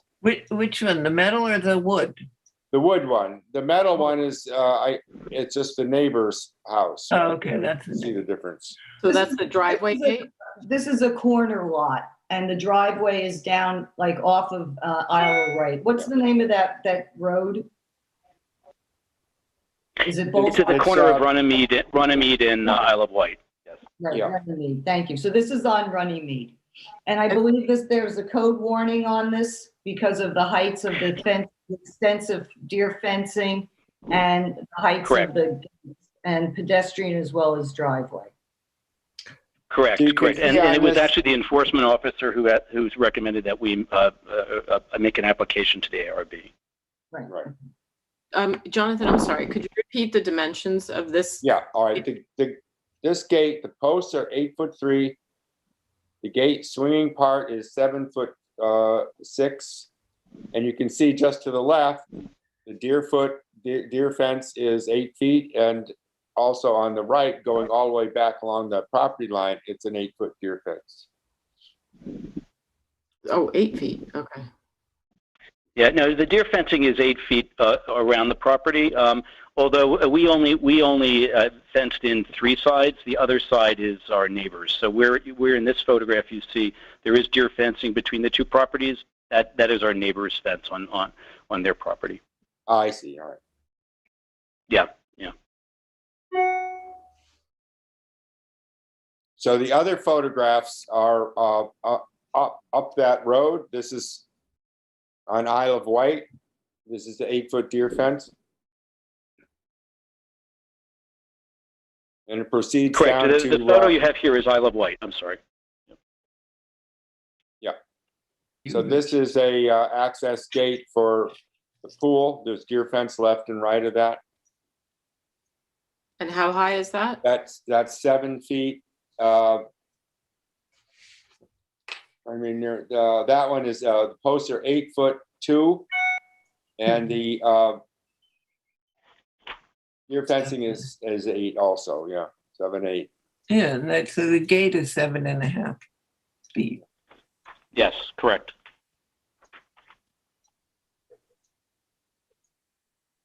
Can we take a look at the survey so we could get a better idea of How this property lays out, yeah. Yeah.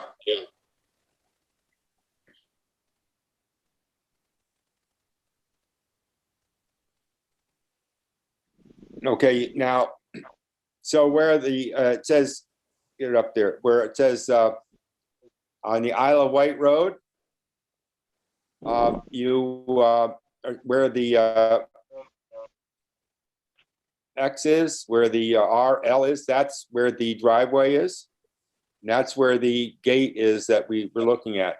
Coming up around onto Runnymede, that first walkway has got the pedestrian gate, which is what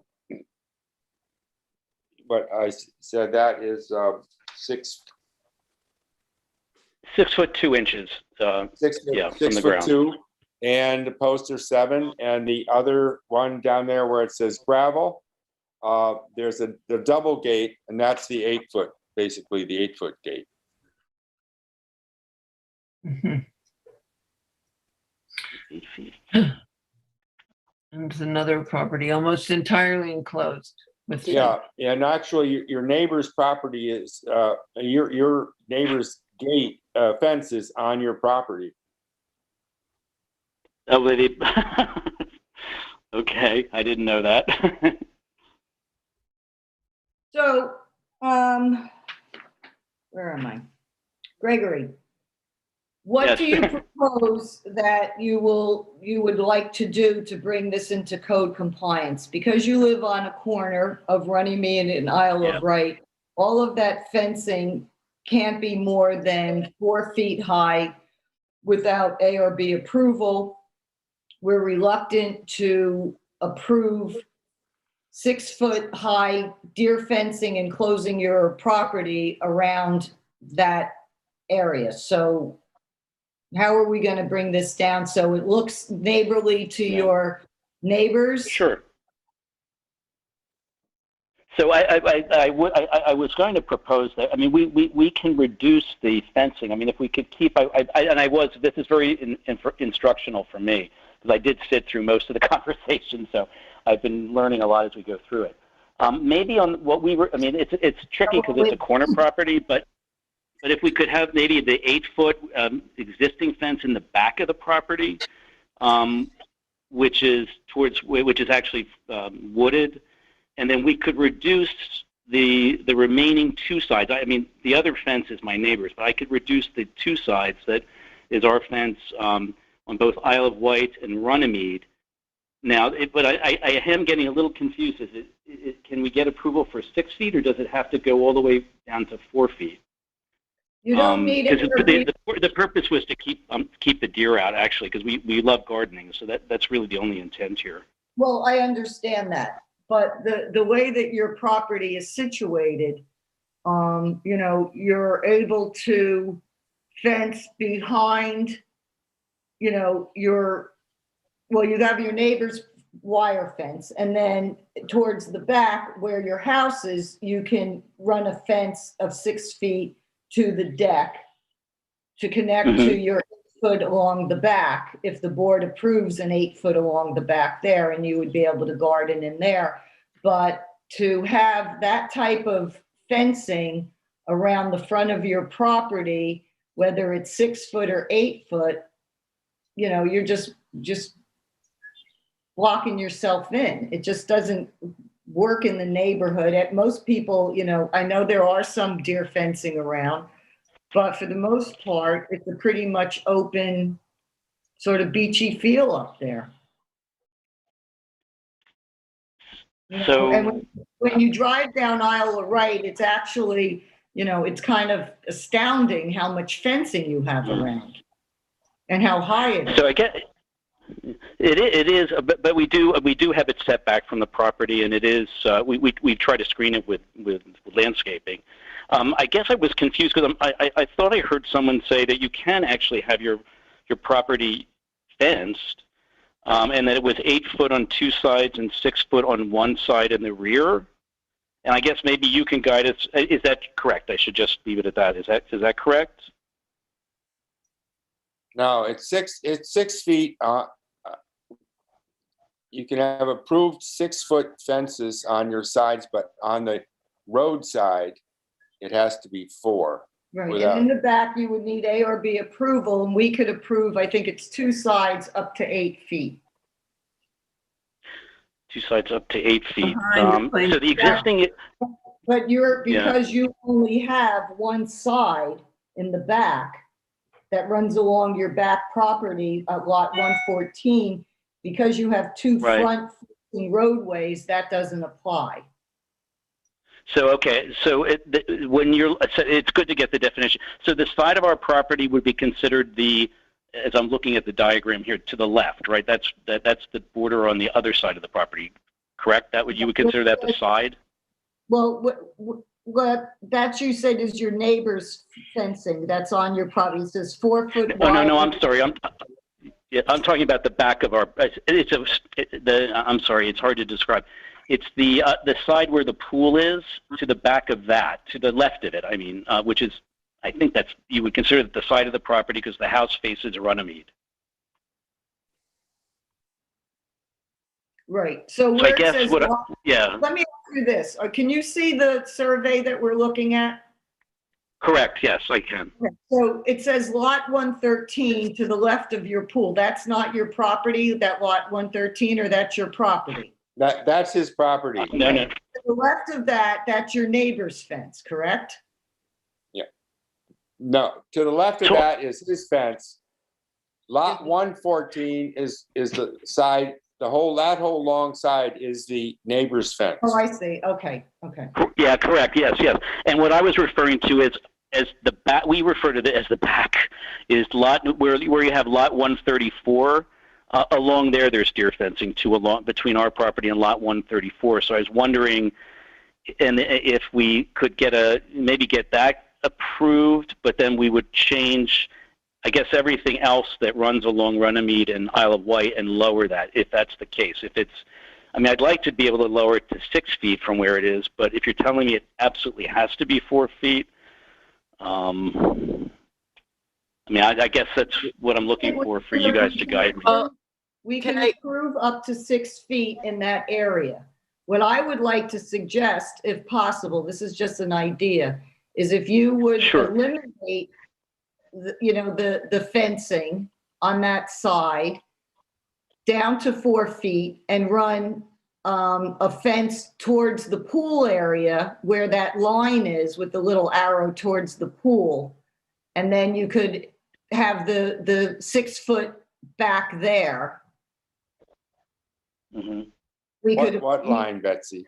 See where it says lot 113 below it, then there's 51.2. There's a line that goes from the right there boundary to the pool. He could run a fence across there at 6 feet.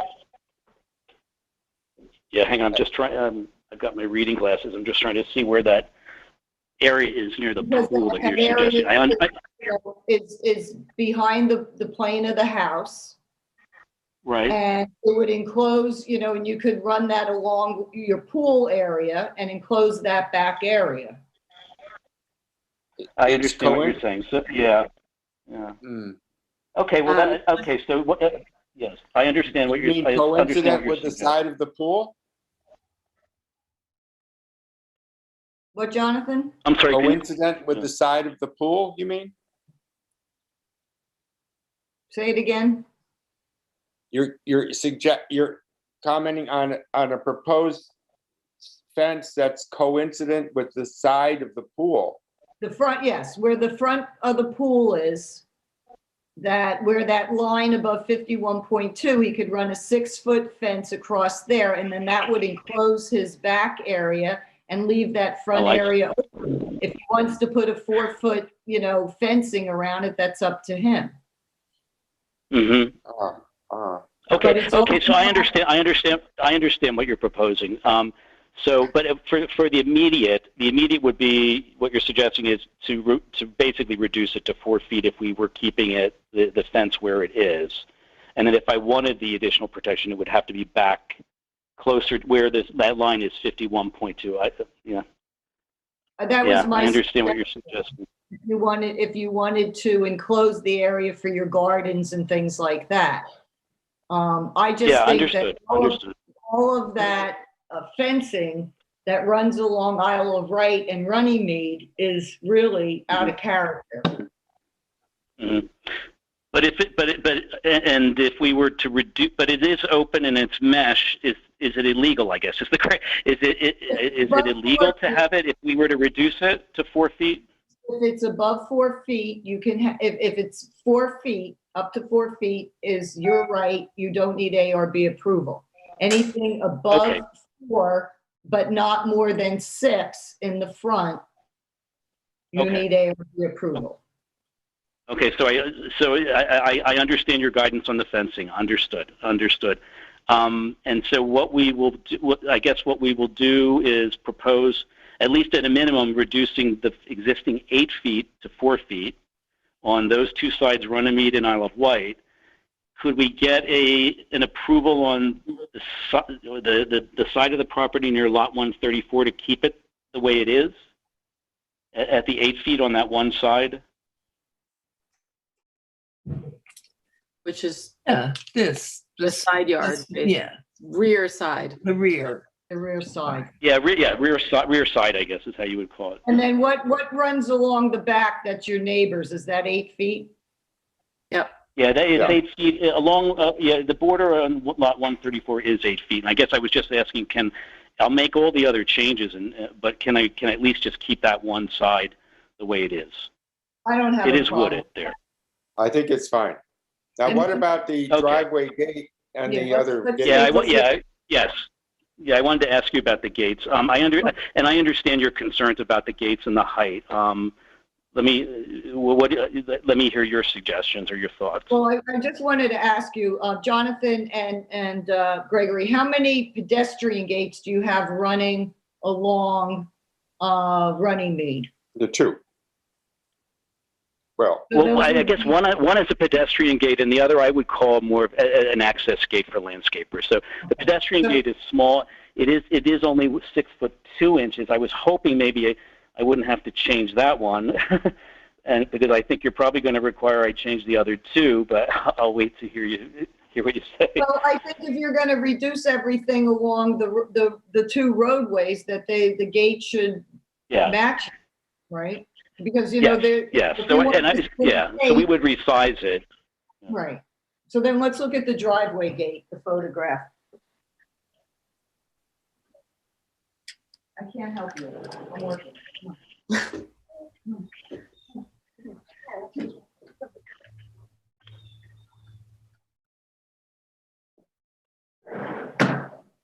Yeah, the driveway gate is the largest because of the width, I guess.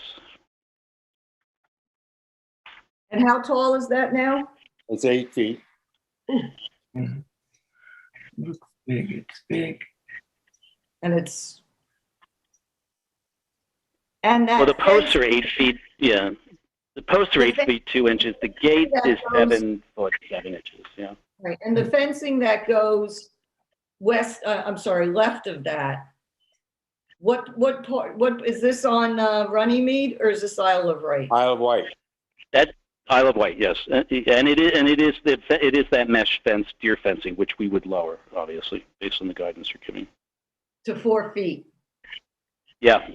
I mean, that's what the guidelines say. That's what we'll have to do. My recommendation would be to drop that gate down to 4 feet as well. Okay. And then if we do that, we can resize the gate. Are you okay with it the way it is? I know I heard some other comments about open design and everything, but I'm trying to manage the cost. I just retired here.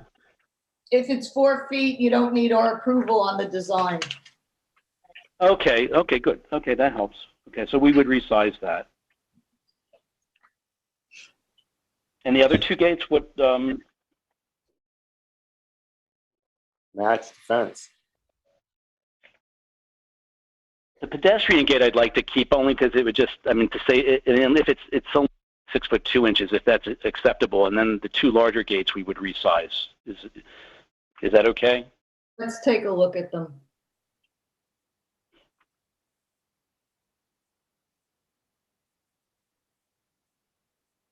We kind of like the look of the pedestrian gate. We kind of like the look of it. And what street is this on? On Runnymede. It's the smallest of the ones, and there's a brick path leading up to it.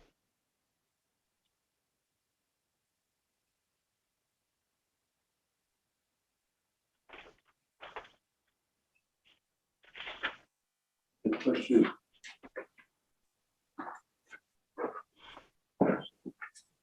just keep going through the pictures, Kyle. I'm just trying to get a sense of all this. Yeah.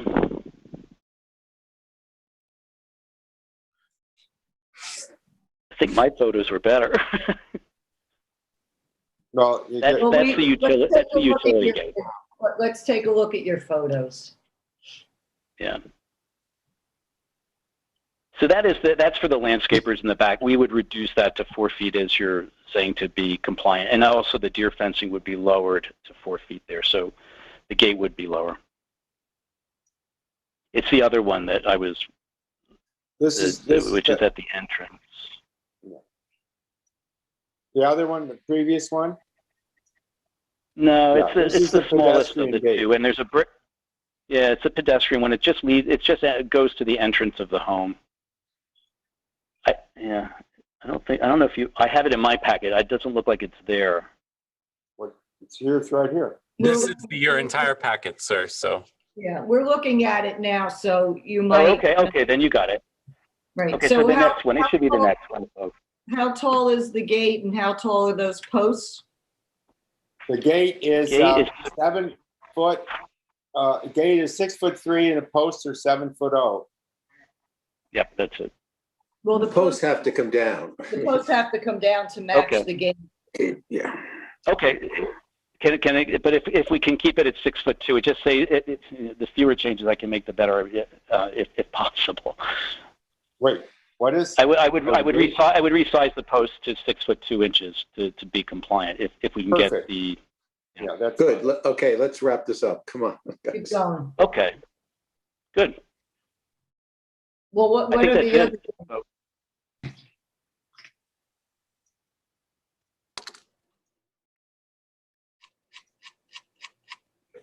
All right, so this is going to 4? Yeah. No, I actually was hoping, this is the one gate I was hoping we could keep just as close to where it is, and I would reduce the post, but keep it at 6'2". And then all the other two gates I would resize. I'm sorry, you can't have anything over 6 feet. Oh, okay, so I'll find a way to get it to 6 feet. Okay, this particular gate is 7'8", and the posts are 8'3". So it has to come down to 6 feet. The double gate here. This is not the same as the pedestrian. No, this is not. No, this I understand. This I understand, folks. I mean, we will make this 4 feet to be compliant, if that's what you're suggesting. I was talking about the pedestrian gate. Yeah, if we can keep it at 6 foot. You said that would be fine. Yeah. Okay. All right, so let me just try to do a little housekeeping here. We're looking at gate 3. This is going to be 4 feet? Yes. Yes. Okay. And let's go to gate 2.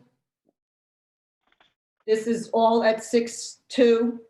All at 6'2". Yeah, that match the height of the gate. And driveway gate 1. Or that'll be 4 to match the fencing that I have to bring down. All right, all fencing along Runnymede and Isle of Wight is going to be down to 4 feet, nothing over 4 feet. And that one section on the back side of your property is at 8. Is that correct? Yes. To the left of the pool. Correct.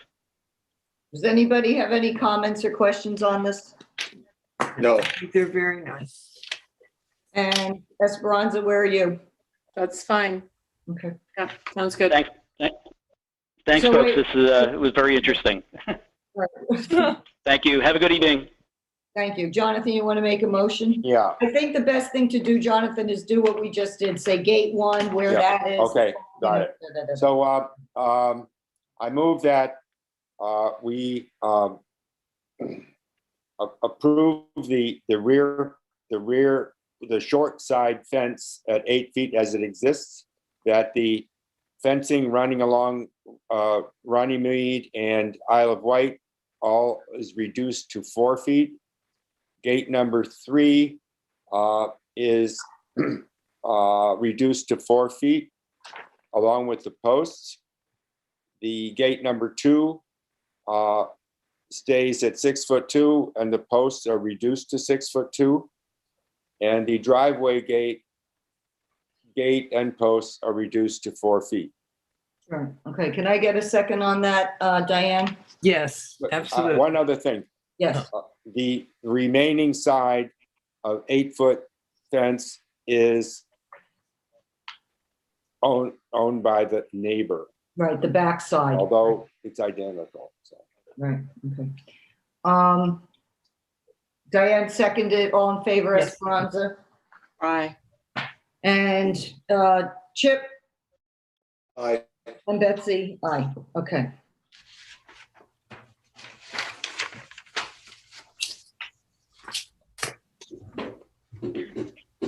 Thanks, folks. Good night.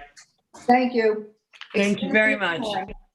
New York SMSA Limited Partnership, tax map number 300-145-3-16.1, 260 Springs Fireplace Road in East Hampton.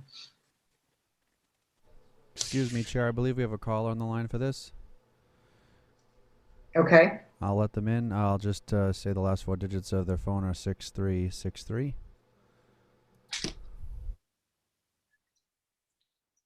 Good evening, Denise Vista with the Model Law Group on behalf of New York SMSA Limited Partnership, doing business as Verizon Wireless.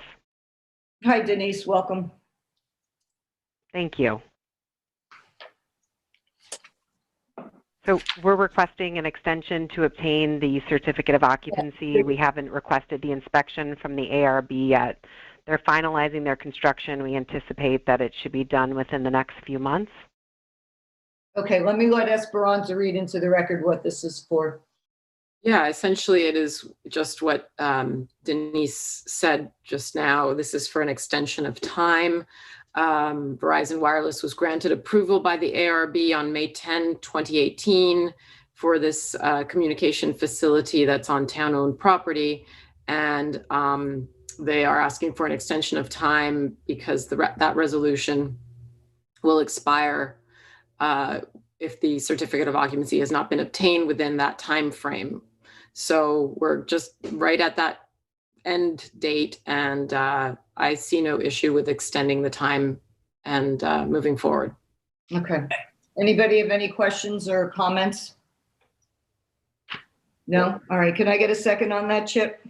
I make a motion to do that. Sorry. I'm sorry. Okay. Second, Chip? Yes. All in favor, Diane? Aye. And Jonathan? He's gone. Betsy, aye. Okay, it's approved. 4 out of the 5. All right, thank you, Denise. Thank you. Thank you. Can I just ask you how long it's extended for so I can advise my client? David, 3 years, right? on an extension of time? I think 3 years. Yep, 3 years. Okay, Okay, great. Thank you all very much. Have a good evening. thank you, you too. It's the same as what a resolution is? Okay. William Anderson, tax map number 300-151-1-7.68, 10 Katy Lane, Amagansett. This is on the agenda because I failed to ask for a second to the motion that was made, and I believe Diane Benson made the motion, and I didn't ask for a second, but I will with Esperanza. Can I get a second on this from last meeting? Second. Okay, thank you. And all in favor, Chip Yes. and Jonathan? Yes. And Betsy, yes, okay. Leo and Marlene Dion, tax map number 300-142-4-170 Hans Creek in East Hampton, and that would be Diane. Okay, this is this resolution. We approved an existing 6-foot 8-inch black painted wrought iron ornate driveway gate, as well as a 6-foot 4-inch pillars and the existing light fixtures and the lanterns, as you can see, under the condition that they're made dark sky compliant. I talked to the property owners who are in, I think they're in Florida. This is on a very private road, 70 Hens Creek. It's off of Hens Creek. It feels like you're in a park or a deer park. These people own this property that looks like they're trying to sell it, and the adjoining property. So it's a private, it's totally private, and it's been there a very long time. So what we asked for was dark sky compliance for the lanterns, the lights. Now, they have told, I have been told that they spoke with, what's his name? That they spoke with the building department and they got approval from, they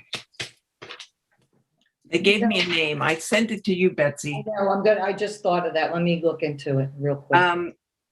And tell about your drive-by. Okay. So they told me they had installed these 15-watt chandelier bulbs. This is very close to Longhouse. So I went there at night. They said that they would leave the lights on. The glow of the bulb is so dim, I couldn't even take a picture. And they told me they got approval from, and they gave me a name of the building. Joe Palermo. Yes, Joe Palermo. And I mean, it seems to me that we've already approved what you see, and the light is so inconsequential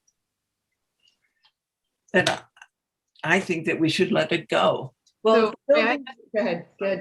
I just wanted to ask, so the next person that comes in here can then put in 60 watts, and then we're back to square one? Well, yeah. I just now they also when I talked to the property owners, for some reason they had, because of bringing in Joe Palermo in the building department, they had to pay their $175. I don't know whether it was twice or 3 times. And they were very offended by the idea that they had to continue to pay these $175. I can't disagree with that. The chandelier bulb is very small, has a very small Edison base, screw-in base. And there's limited watts on that, and I'm not sure what it is, but I would think that we could, if we approved it, we could have a notice put on those lights that only 15 watts can go into them. And good luck with enforcing that. Good luck with enforcing. Well, and the fact that there's a for sale sign sitting right there too, to Esperanza's point, all of a sudden you have somebody, well. But I can only.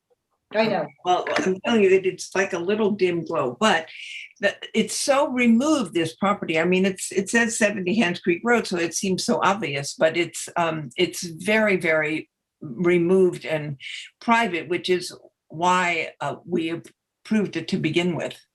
Right. Well, I mean, there were deer everywhere, I mean, it was like a park, like a deer park. It was. Yeah, and I believe, though, that the approval was based on, we were approving the gate as is, even though it's, higher than what we normally approve for a gate because of that location and how set back it is. But the resolution specifically said, and you have the paperwork in front of you. Yeah, it's true. We're going to replace it with dark sky compliant light fixture. Okay. These are not dark sky compliant light fixtures, regardless of if they're, the fixtures itself is not dark sky compliant. Right. What happened? Why did the building department get involved with this? Well, because that's the point. I mean, we requested that the dark sky compliant light be approved, that it conforms, and the building department improved it, and according to the owners, Joe Palermo approved it. And so it's approved. But why did we ever leave these light fixtures up? We didn't. It was part of the resolution that they were going to swap them out for a dark sky compliant light. So they should swap it out. No, we did not. We approved the existing light fixtures under the condition that they will be made dark sky compliant. They seem to have made them dark sky compliant by adapting to this 15-watt chandelier bulb. And Joe Palermo seems to have said that was fine. And it is, I mean, right now, I mean, I agree that we might be opening ourselves up to something in the future. But yeah, because next time Joe Palermo goes there and it's like a 60-watt bulb, then he'll say they're not fine. This isn't right. We've had many people take their light fixtures off consistently, and they got by putting in 15-watt light bulbs. There's something is really wrong here. Well, David, can you guide the board? I mean, we have to stick by we've let them keep the resolution that the board voted on, and you know, if the building department is saying they're dark sky compliant with the reduced wattage bulb, I don't see really what the issue is. The resolution didn't call for the fixture to be removed. That's a separate issue. You know, and to make the existing fixture dark sky compliant, all they can do is have the lower wattage bulb. And so I recognize that there's difficulties with enforcement, but that's not really the concern of this board. That's the ordinance department. So I think that there's a valid point that it's probably impossible to enforce, but you know, all we can do is go by whether or not they've complied with the conditions in the resolution and installing the lower wattage light bulb. And I can't decide for the board, but it seems like Joe Palermo, the building inspector, felt like they were in compliance with that. So, well, my notes from that meeting say that that the existing light fixtures to be replaced with dark sky. However, that's not what is said on the resolution. So I think going forward, we have to be very clear if that's what we say when we're reading the resolution before we approve it, that we make sure that it says replace, not what is on that resolution. You know? Well, just a question. I mean, the town code does have a whole page of what is a compliant or permitted fixture. And I have no idea, but if Joe Palermo said that this is a permitted fixture, you know. Well, any fixture is a permitted fixture. I don't think we need to discuss it because it is not our charge. But well, the other thing too, those fixtures are probably at the same height as the top of the gate. So it looks bigger than it actually is. Can I ask you, Diane, I can't tell from the pictures, but is the bulb sort of fully shielded in the top there, or is it exposed in the glass? You can't tell from this. It's exposed. The top of the fixture is metal. Yeah. And the glass is on the side. So. And the bulb is in the middle? And the bulb is in the middle. Yeah. So that's, I mean, I can't say that that's. I mean, so it can shine up because it doesn't shine up. Shines out. It shines, yeah, it shines out. Doesn't shine down. So as far as the code is concerned, I don't know, David, but that doesn't seem to be a permitted fixture no matter what the wattage is, I think, but that's, you know, not for me. I mean, I'm not the building inspector. The building inspector said it was a permitted fixture. That's their call. If the board wants to table it, I'm happy to discuss that with the building inspector, but I think we should. Okay. I think it leaves us open for all sorts of problems with other applicants. Correct. Okay. So let's table it and David will look into it. Thank you, David. And just so you know what I'm referring to. I know exactly what you're referring to. No, not you, David, the rest of everybody. That's a whole page of that. Go ahead, what were you going to say, Mr. Ronson? No, I just showed what I was referring to that David fully knows, but that's why I was asking where the bulb was, because it's not fully shielded. So that's not dark sky compliant. Okay. I'd be very unhappy. So we'll table it and we'll see. It's very possible that building department overrides ARB on something like this. I don't know, but we'll find out. Okay. Okay. Monica Thurman, tax map number 300-56-4-13 Eli Circle in East Hampton. Chip?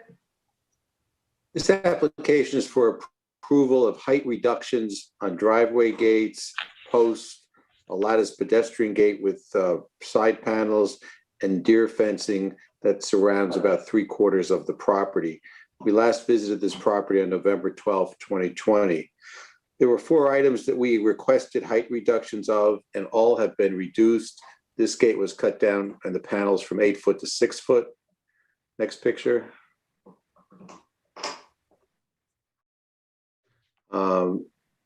That was the old driveway gate. I have a picture of the new driveway gate. That's the new driveway gate. It's all at 6 feet. And then they opened it up a bit. And then there's some deer fencing pictures. That's the deer fencing. They've cut the whole property that's fenced down to 4 feet.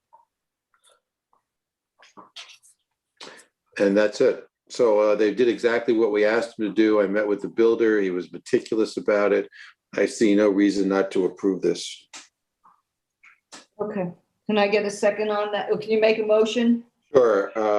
I might make a motion that we approve the changes in height reduction to the driveway gates, the lattice fence, and the deer fencing, which are all now under or at what they should be per our regulations. Can I get a second on that, Esperanza? Second. All in favor, Diane? Yes, aye. Jonathan? And I should add, Betsy, we'd like to instruct staff to inform the building department that this property is ready for a C of O. Thank you very much, Chip. Okay, all in favor, aye. Okay, and Jonathan, aye? Aye. Okay. And the next would be Randy Weiss, tax map number 300-172-9-20. This is a 2-part because they're separate lots, but we'll start with this one first on 155 Meeting House Lane in Amagansett. Diane. Yes, this is a corner property on Bluff Road and a beautiful tree-laden corner property. This is the Meeting House Lane address of the side. This was a very imposing wall-like almost 8-foot gate. They have replaced it with this gate, which is slightly under, I think it's about 5'9", and the pillars are not quite 6 feet. So they have replaced it with something that's much more amenable, and they have cut down all the fencing to exactly 6 feet. And they have sort of rewired it. And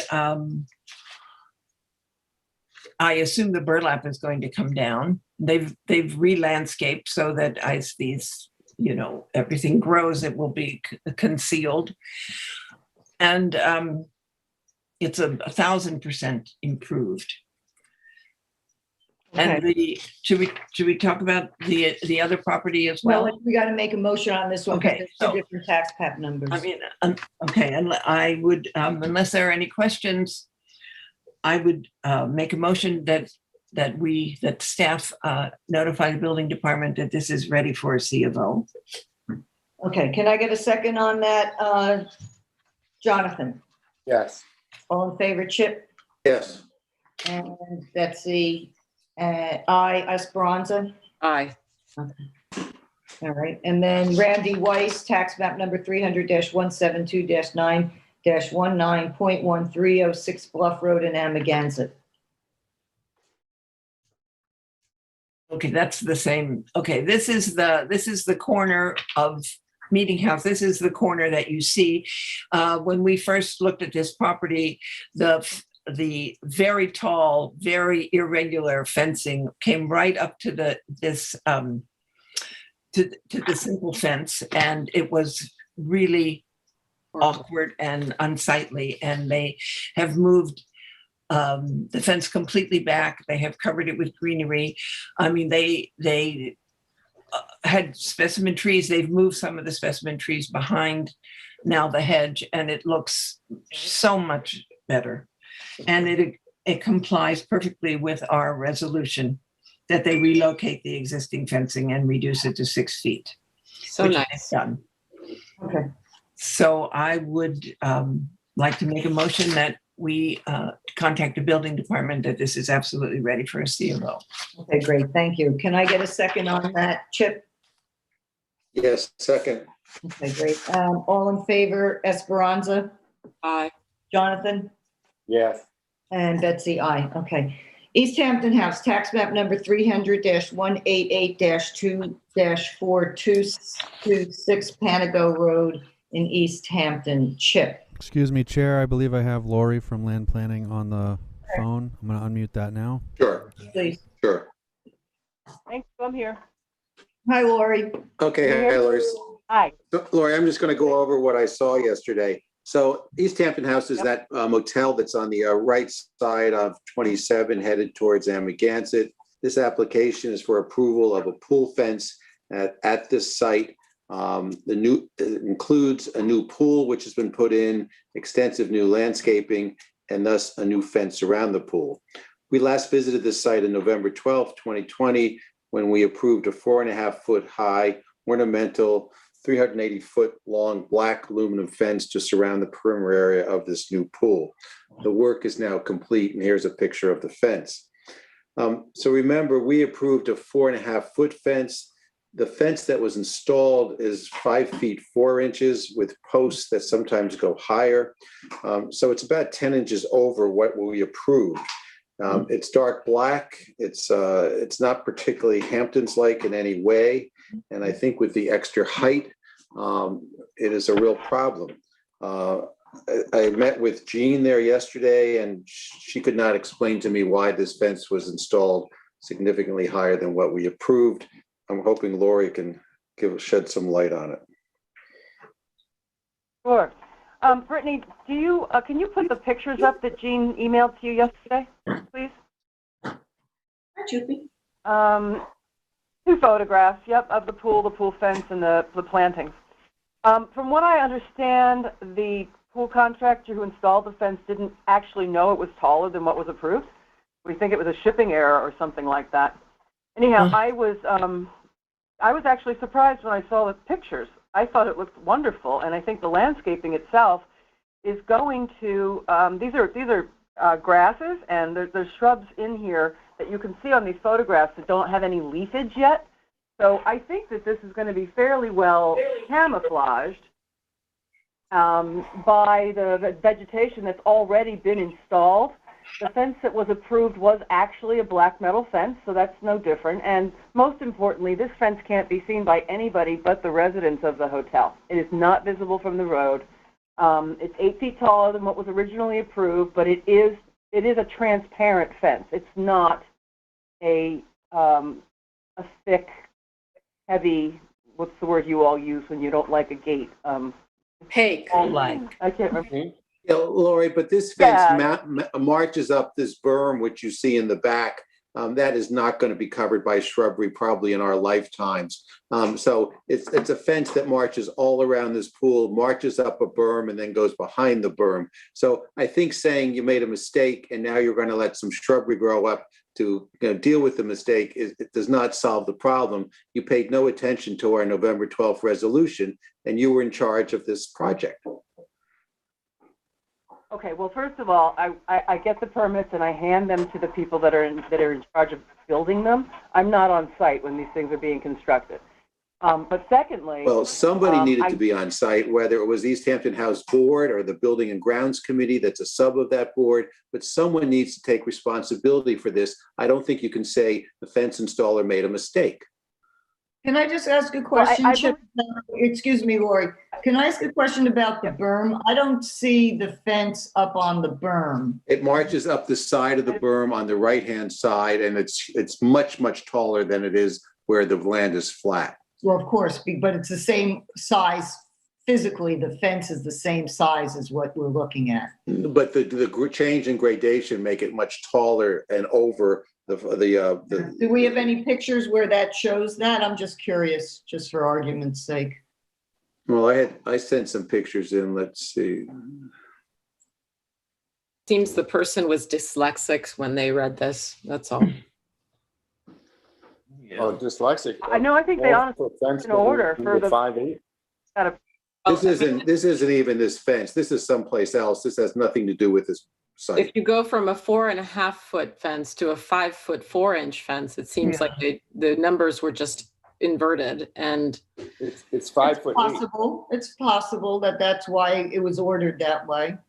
You know, I'm not on site and I'm not looking at it from that perspective, you know, because I'm like 5'3", 5'4". So to me, this doesn't look as tall as me. Right. But I understand. Well, Chip's that's the illusion. Right. of That's, this you know, right. And, you know, so to Chip's point, you know, you can't really see the value of the higher fencing in the pictures that you do when you're standing there, you know, because if I'm looking at it from a photograph, I don't find it to be all that offensive. Right. I'm just concerned that you know, they're going to climb over the fence and hop on that berm and can go in that pool. I'm concerned about that.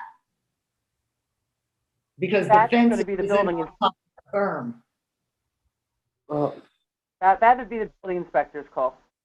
Yeah, I hear you, but I was just telling you what well, I think to your point though, Betsy, that is, it's much taller than is, you know, necessary. So I don't know. It essentially needs to be cut down at the lower horizontal bar that goes across. That would sort of bring it within the 4.5 feet.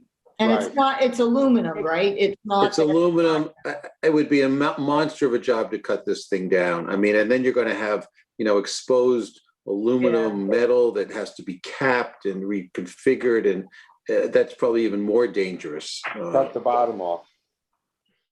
That's a good idea, Jonathan. Cut the bottom off and lower it. Yeah, lower each panel. Yeah, that's a huge rail. What? I mean, there's no regulation against having a pool fence that's taller than 4 feet. I mean, the latches have to be 54 inches high. That's code.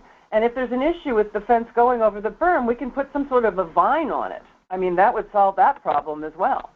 Fine. Laura, you had a resolution for a 4.5 foot high fence. I don't understand why you think you have to pay no attention to that. I'm not saying we're not paying attention to it, but I will also say that the board, the management company, the builder, they were all on site the whole time and nobody noticed this. Nobody. Well, then they're not doing their jobs. I think if I had received a 5-foot 4-inch fence, knowing that I was supposed to put a 4.5-foot fence, I would not have noticed it either because you want it to be put in. I mean, I don't think it's a lovely addition, but I don't have a huge problem with it. I don't either. Thank you. It's open, you know, it's, you know, I would have liked to see the landscape to be a little bit more interesting, and that maybe more evergreen, but they might want to just show the pool through the fencing. I don't have you know, a problem with it. Before the board votes on this, I just would like to comment too on the fence that's in, sorry, the sign that's in the front of the property. That also is probably exist in a location that's not in conformance with the ARB resolution from back in 2018.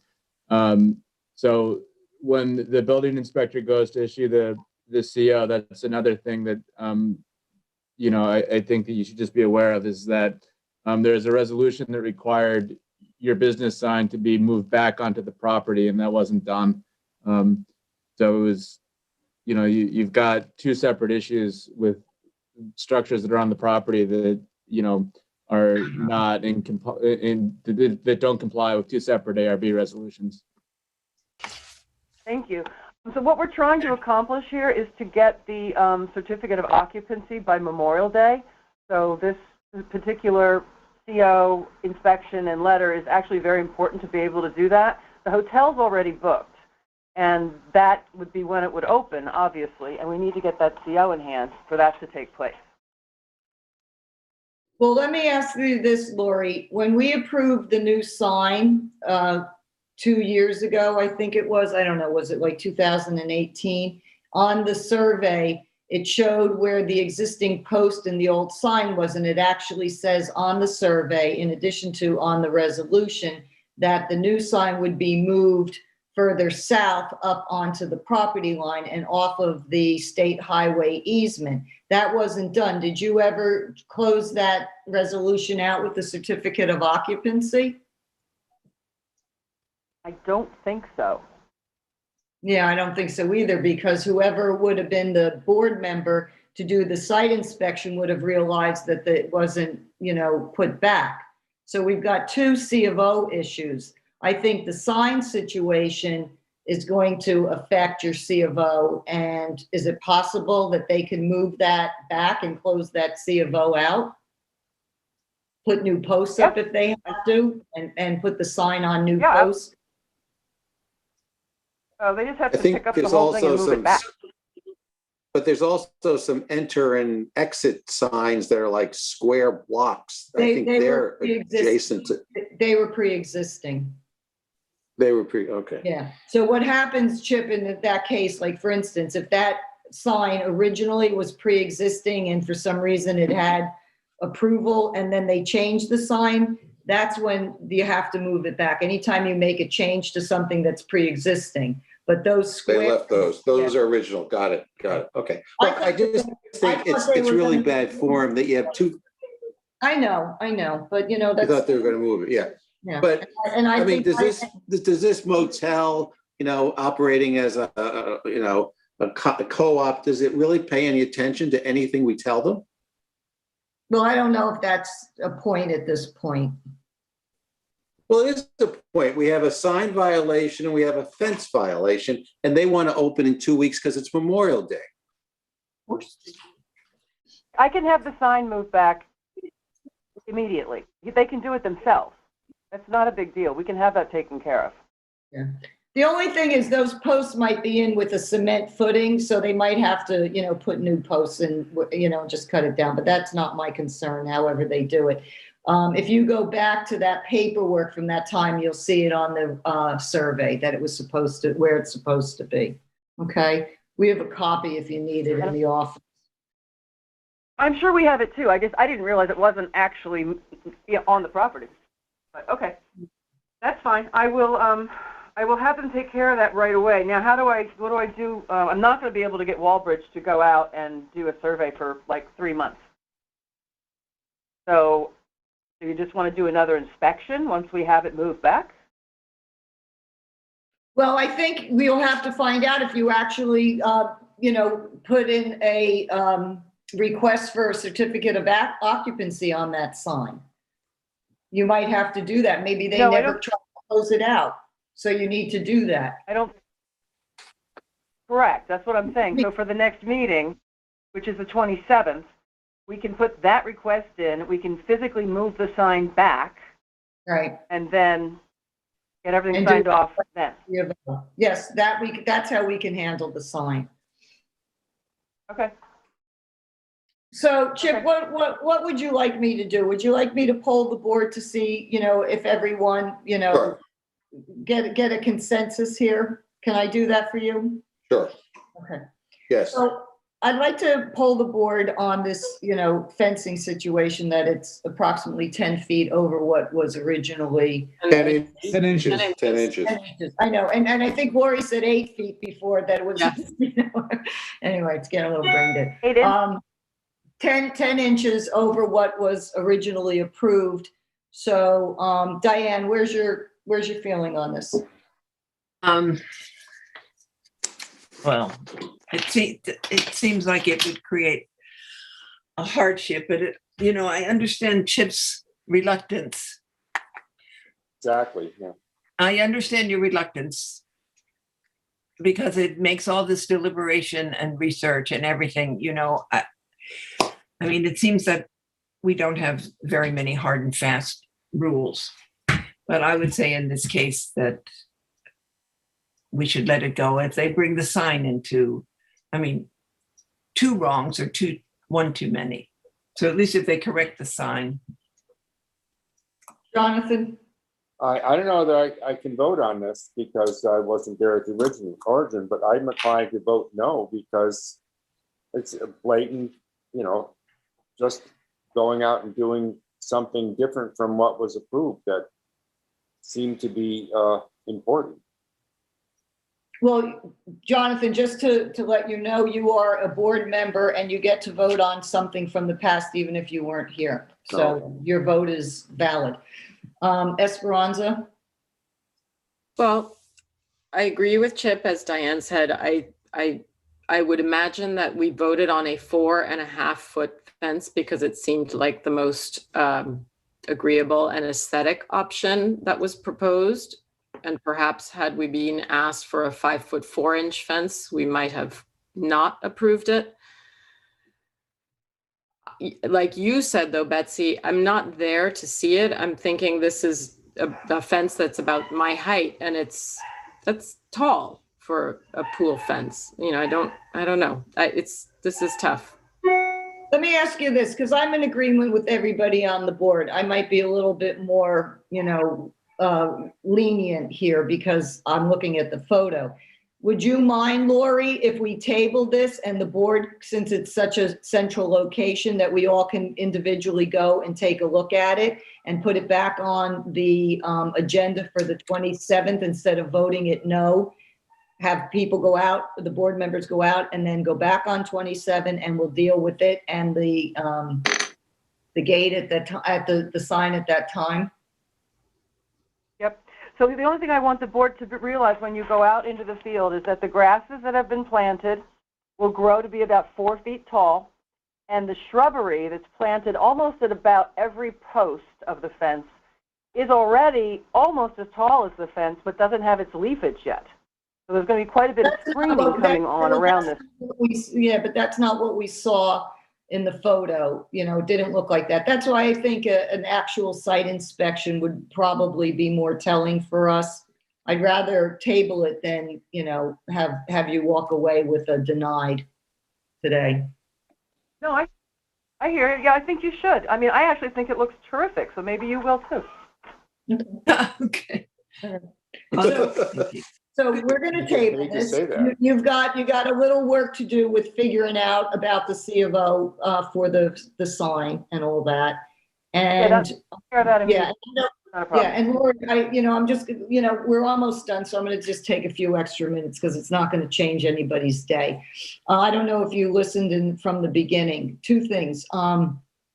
We are so inundated with applications. Please do not wait for the last minute to put in this for a request to be on the agenda, because if we get X amount, we're closing the agenda earlier than we normally do. So as soon as you can submit your request to be put on the agenda with your applications or, your forms, please do so as quickly as possible.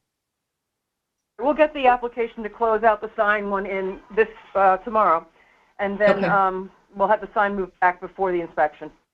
Right, and then you'll send a letter to Brittany asking to be put on the agenda for the fence. For next, the 20th. Yeah. Yeah. You have to let her know that you want to be back on the agenda for the 27th in writing, okay? Yes, please. Okay. And also heads up, we changed the requirements on supporting documents on the applications. They're up on the website, so you might want to take a look at them and print them out or put them into your programs, because we went from 3 copies to 4 on everything. Okay? Okay. Good to know. Yeah. All right. Okay. All right. We'll see you in 2 weeks, Lori. Thank you. Thank you very much. Okay. Bye-bye. That was fair, right? Right. Yeah, that was a good. Yes. B&J Holding, tax map number 300-197-2-18338 Montauk Highway, Esperanza. Yes, this was a resolution that approved as per findings of fact, conditioned on the following: green and white striped awning with scalloped edge is acceptable as installed. There is no green and white awning at any part of this building, so I'm hoping Britton can clarify, and hoping she's on the line or coming in. Excuse me, just Which to one say is 338? Is it the whole building? Yes. Okay, I'm sorry, Michael, what? Just letting you know there are no callers at this time, and I'll interrupt if there are any. Okay. Well, is it possible that since this was 2006, that at some point they had a green awning, and in the last 14 years, from wear and tear, they might have updated it or changed it out and never came in front of the board or never put the green and white. I don't remember green and white. This is totally possible, but that I'm just going by the paperwork that I received, and Well, what's that? What's There that? you go. that's the green and white awning of the previous tenant that is no longer there. This is the hardware store at this point. This used to be Wainscott Masonry and the pet shop, you know, the Oh, right. Of was course. there. So now those are three different potential tenants. There's the hardware store here, and then there was the upholstery and blinds, Right. and then on the left is Sherwin-Williams. So forgive me, I had wanted to reach out to Britton to see if she could give me an answer prior to the meeting about this, but I was hoping then, obviously, I thought she would be calling in. So I'm not quite sure what to do about this, because it's beautiful. It's fine. To me, this looks great, but Yeah, it looks better, in right. fact, but it doesn't match with the resolution. We could approve it with if the board is inclined, with the memorandum to the building department that as built or as installed with the blue color. Okay, that would be, I would be fine with that, because I think it looks, they did such a wonderful job with this building, and it's a vast improvement to what it was. So if the board is agreeable to that, I would. Let's ask the board before we move forward. Diane, are you okay with this? Yeah, yes, that's fine. Thank you. Chip, Yes.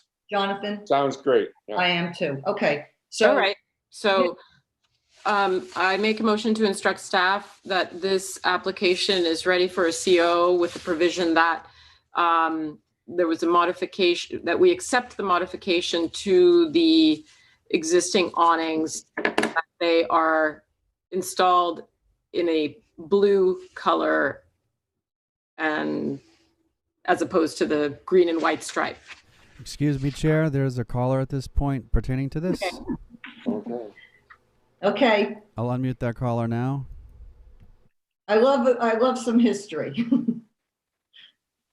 Good evening, Chairman Petrowski and members of the board. Sorry, Britton Bistrian, I had some technical difficulties getting online.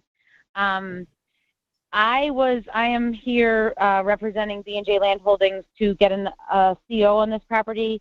I did my due diligence to try and pull that old ARB decision. There was no files with it.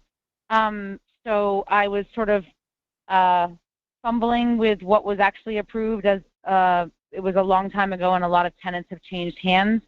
So I'm just trying to seek approval for the as-built conditions. I don't know what was originally approved. I didn't represent it, and nobody's around that represented it or knew anything about it. So I apologize.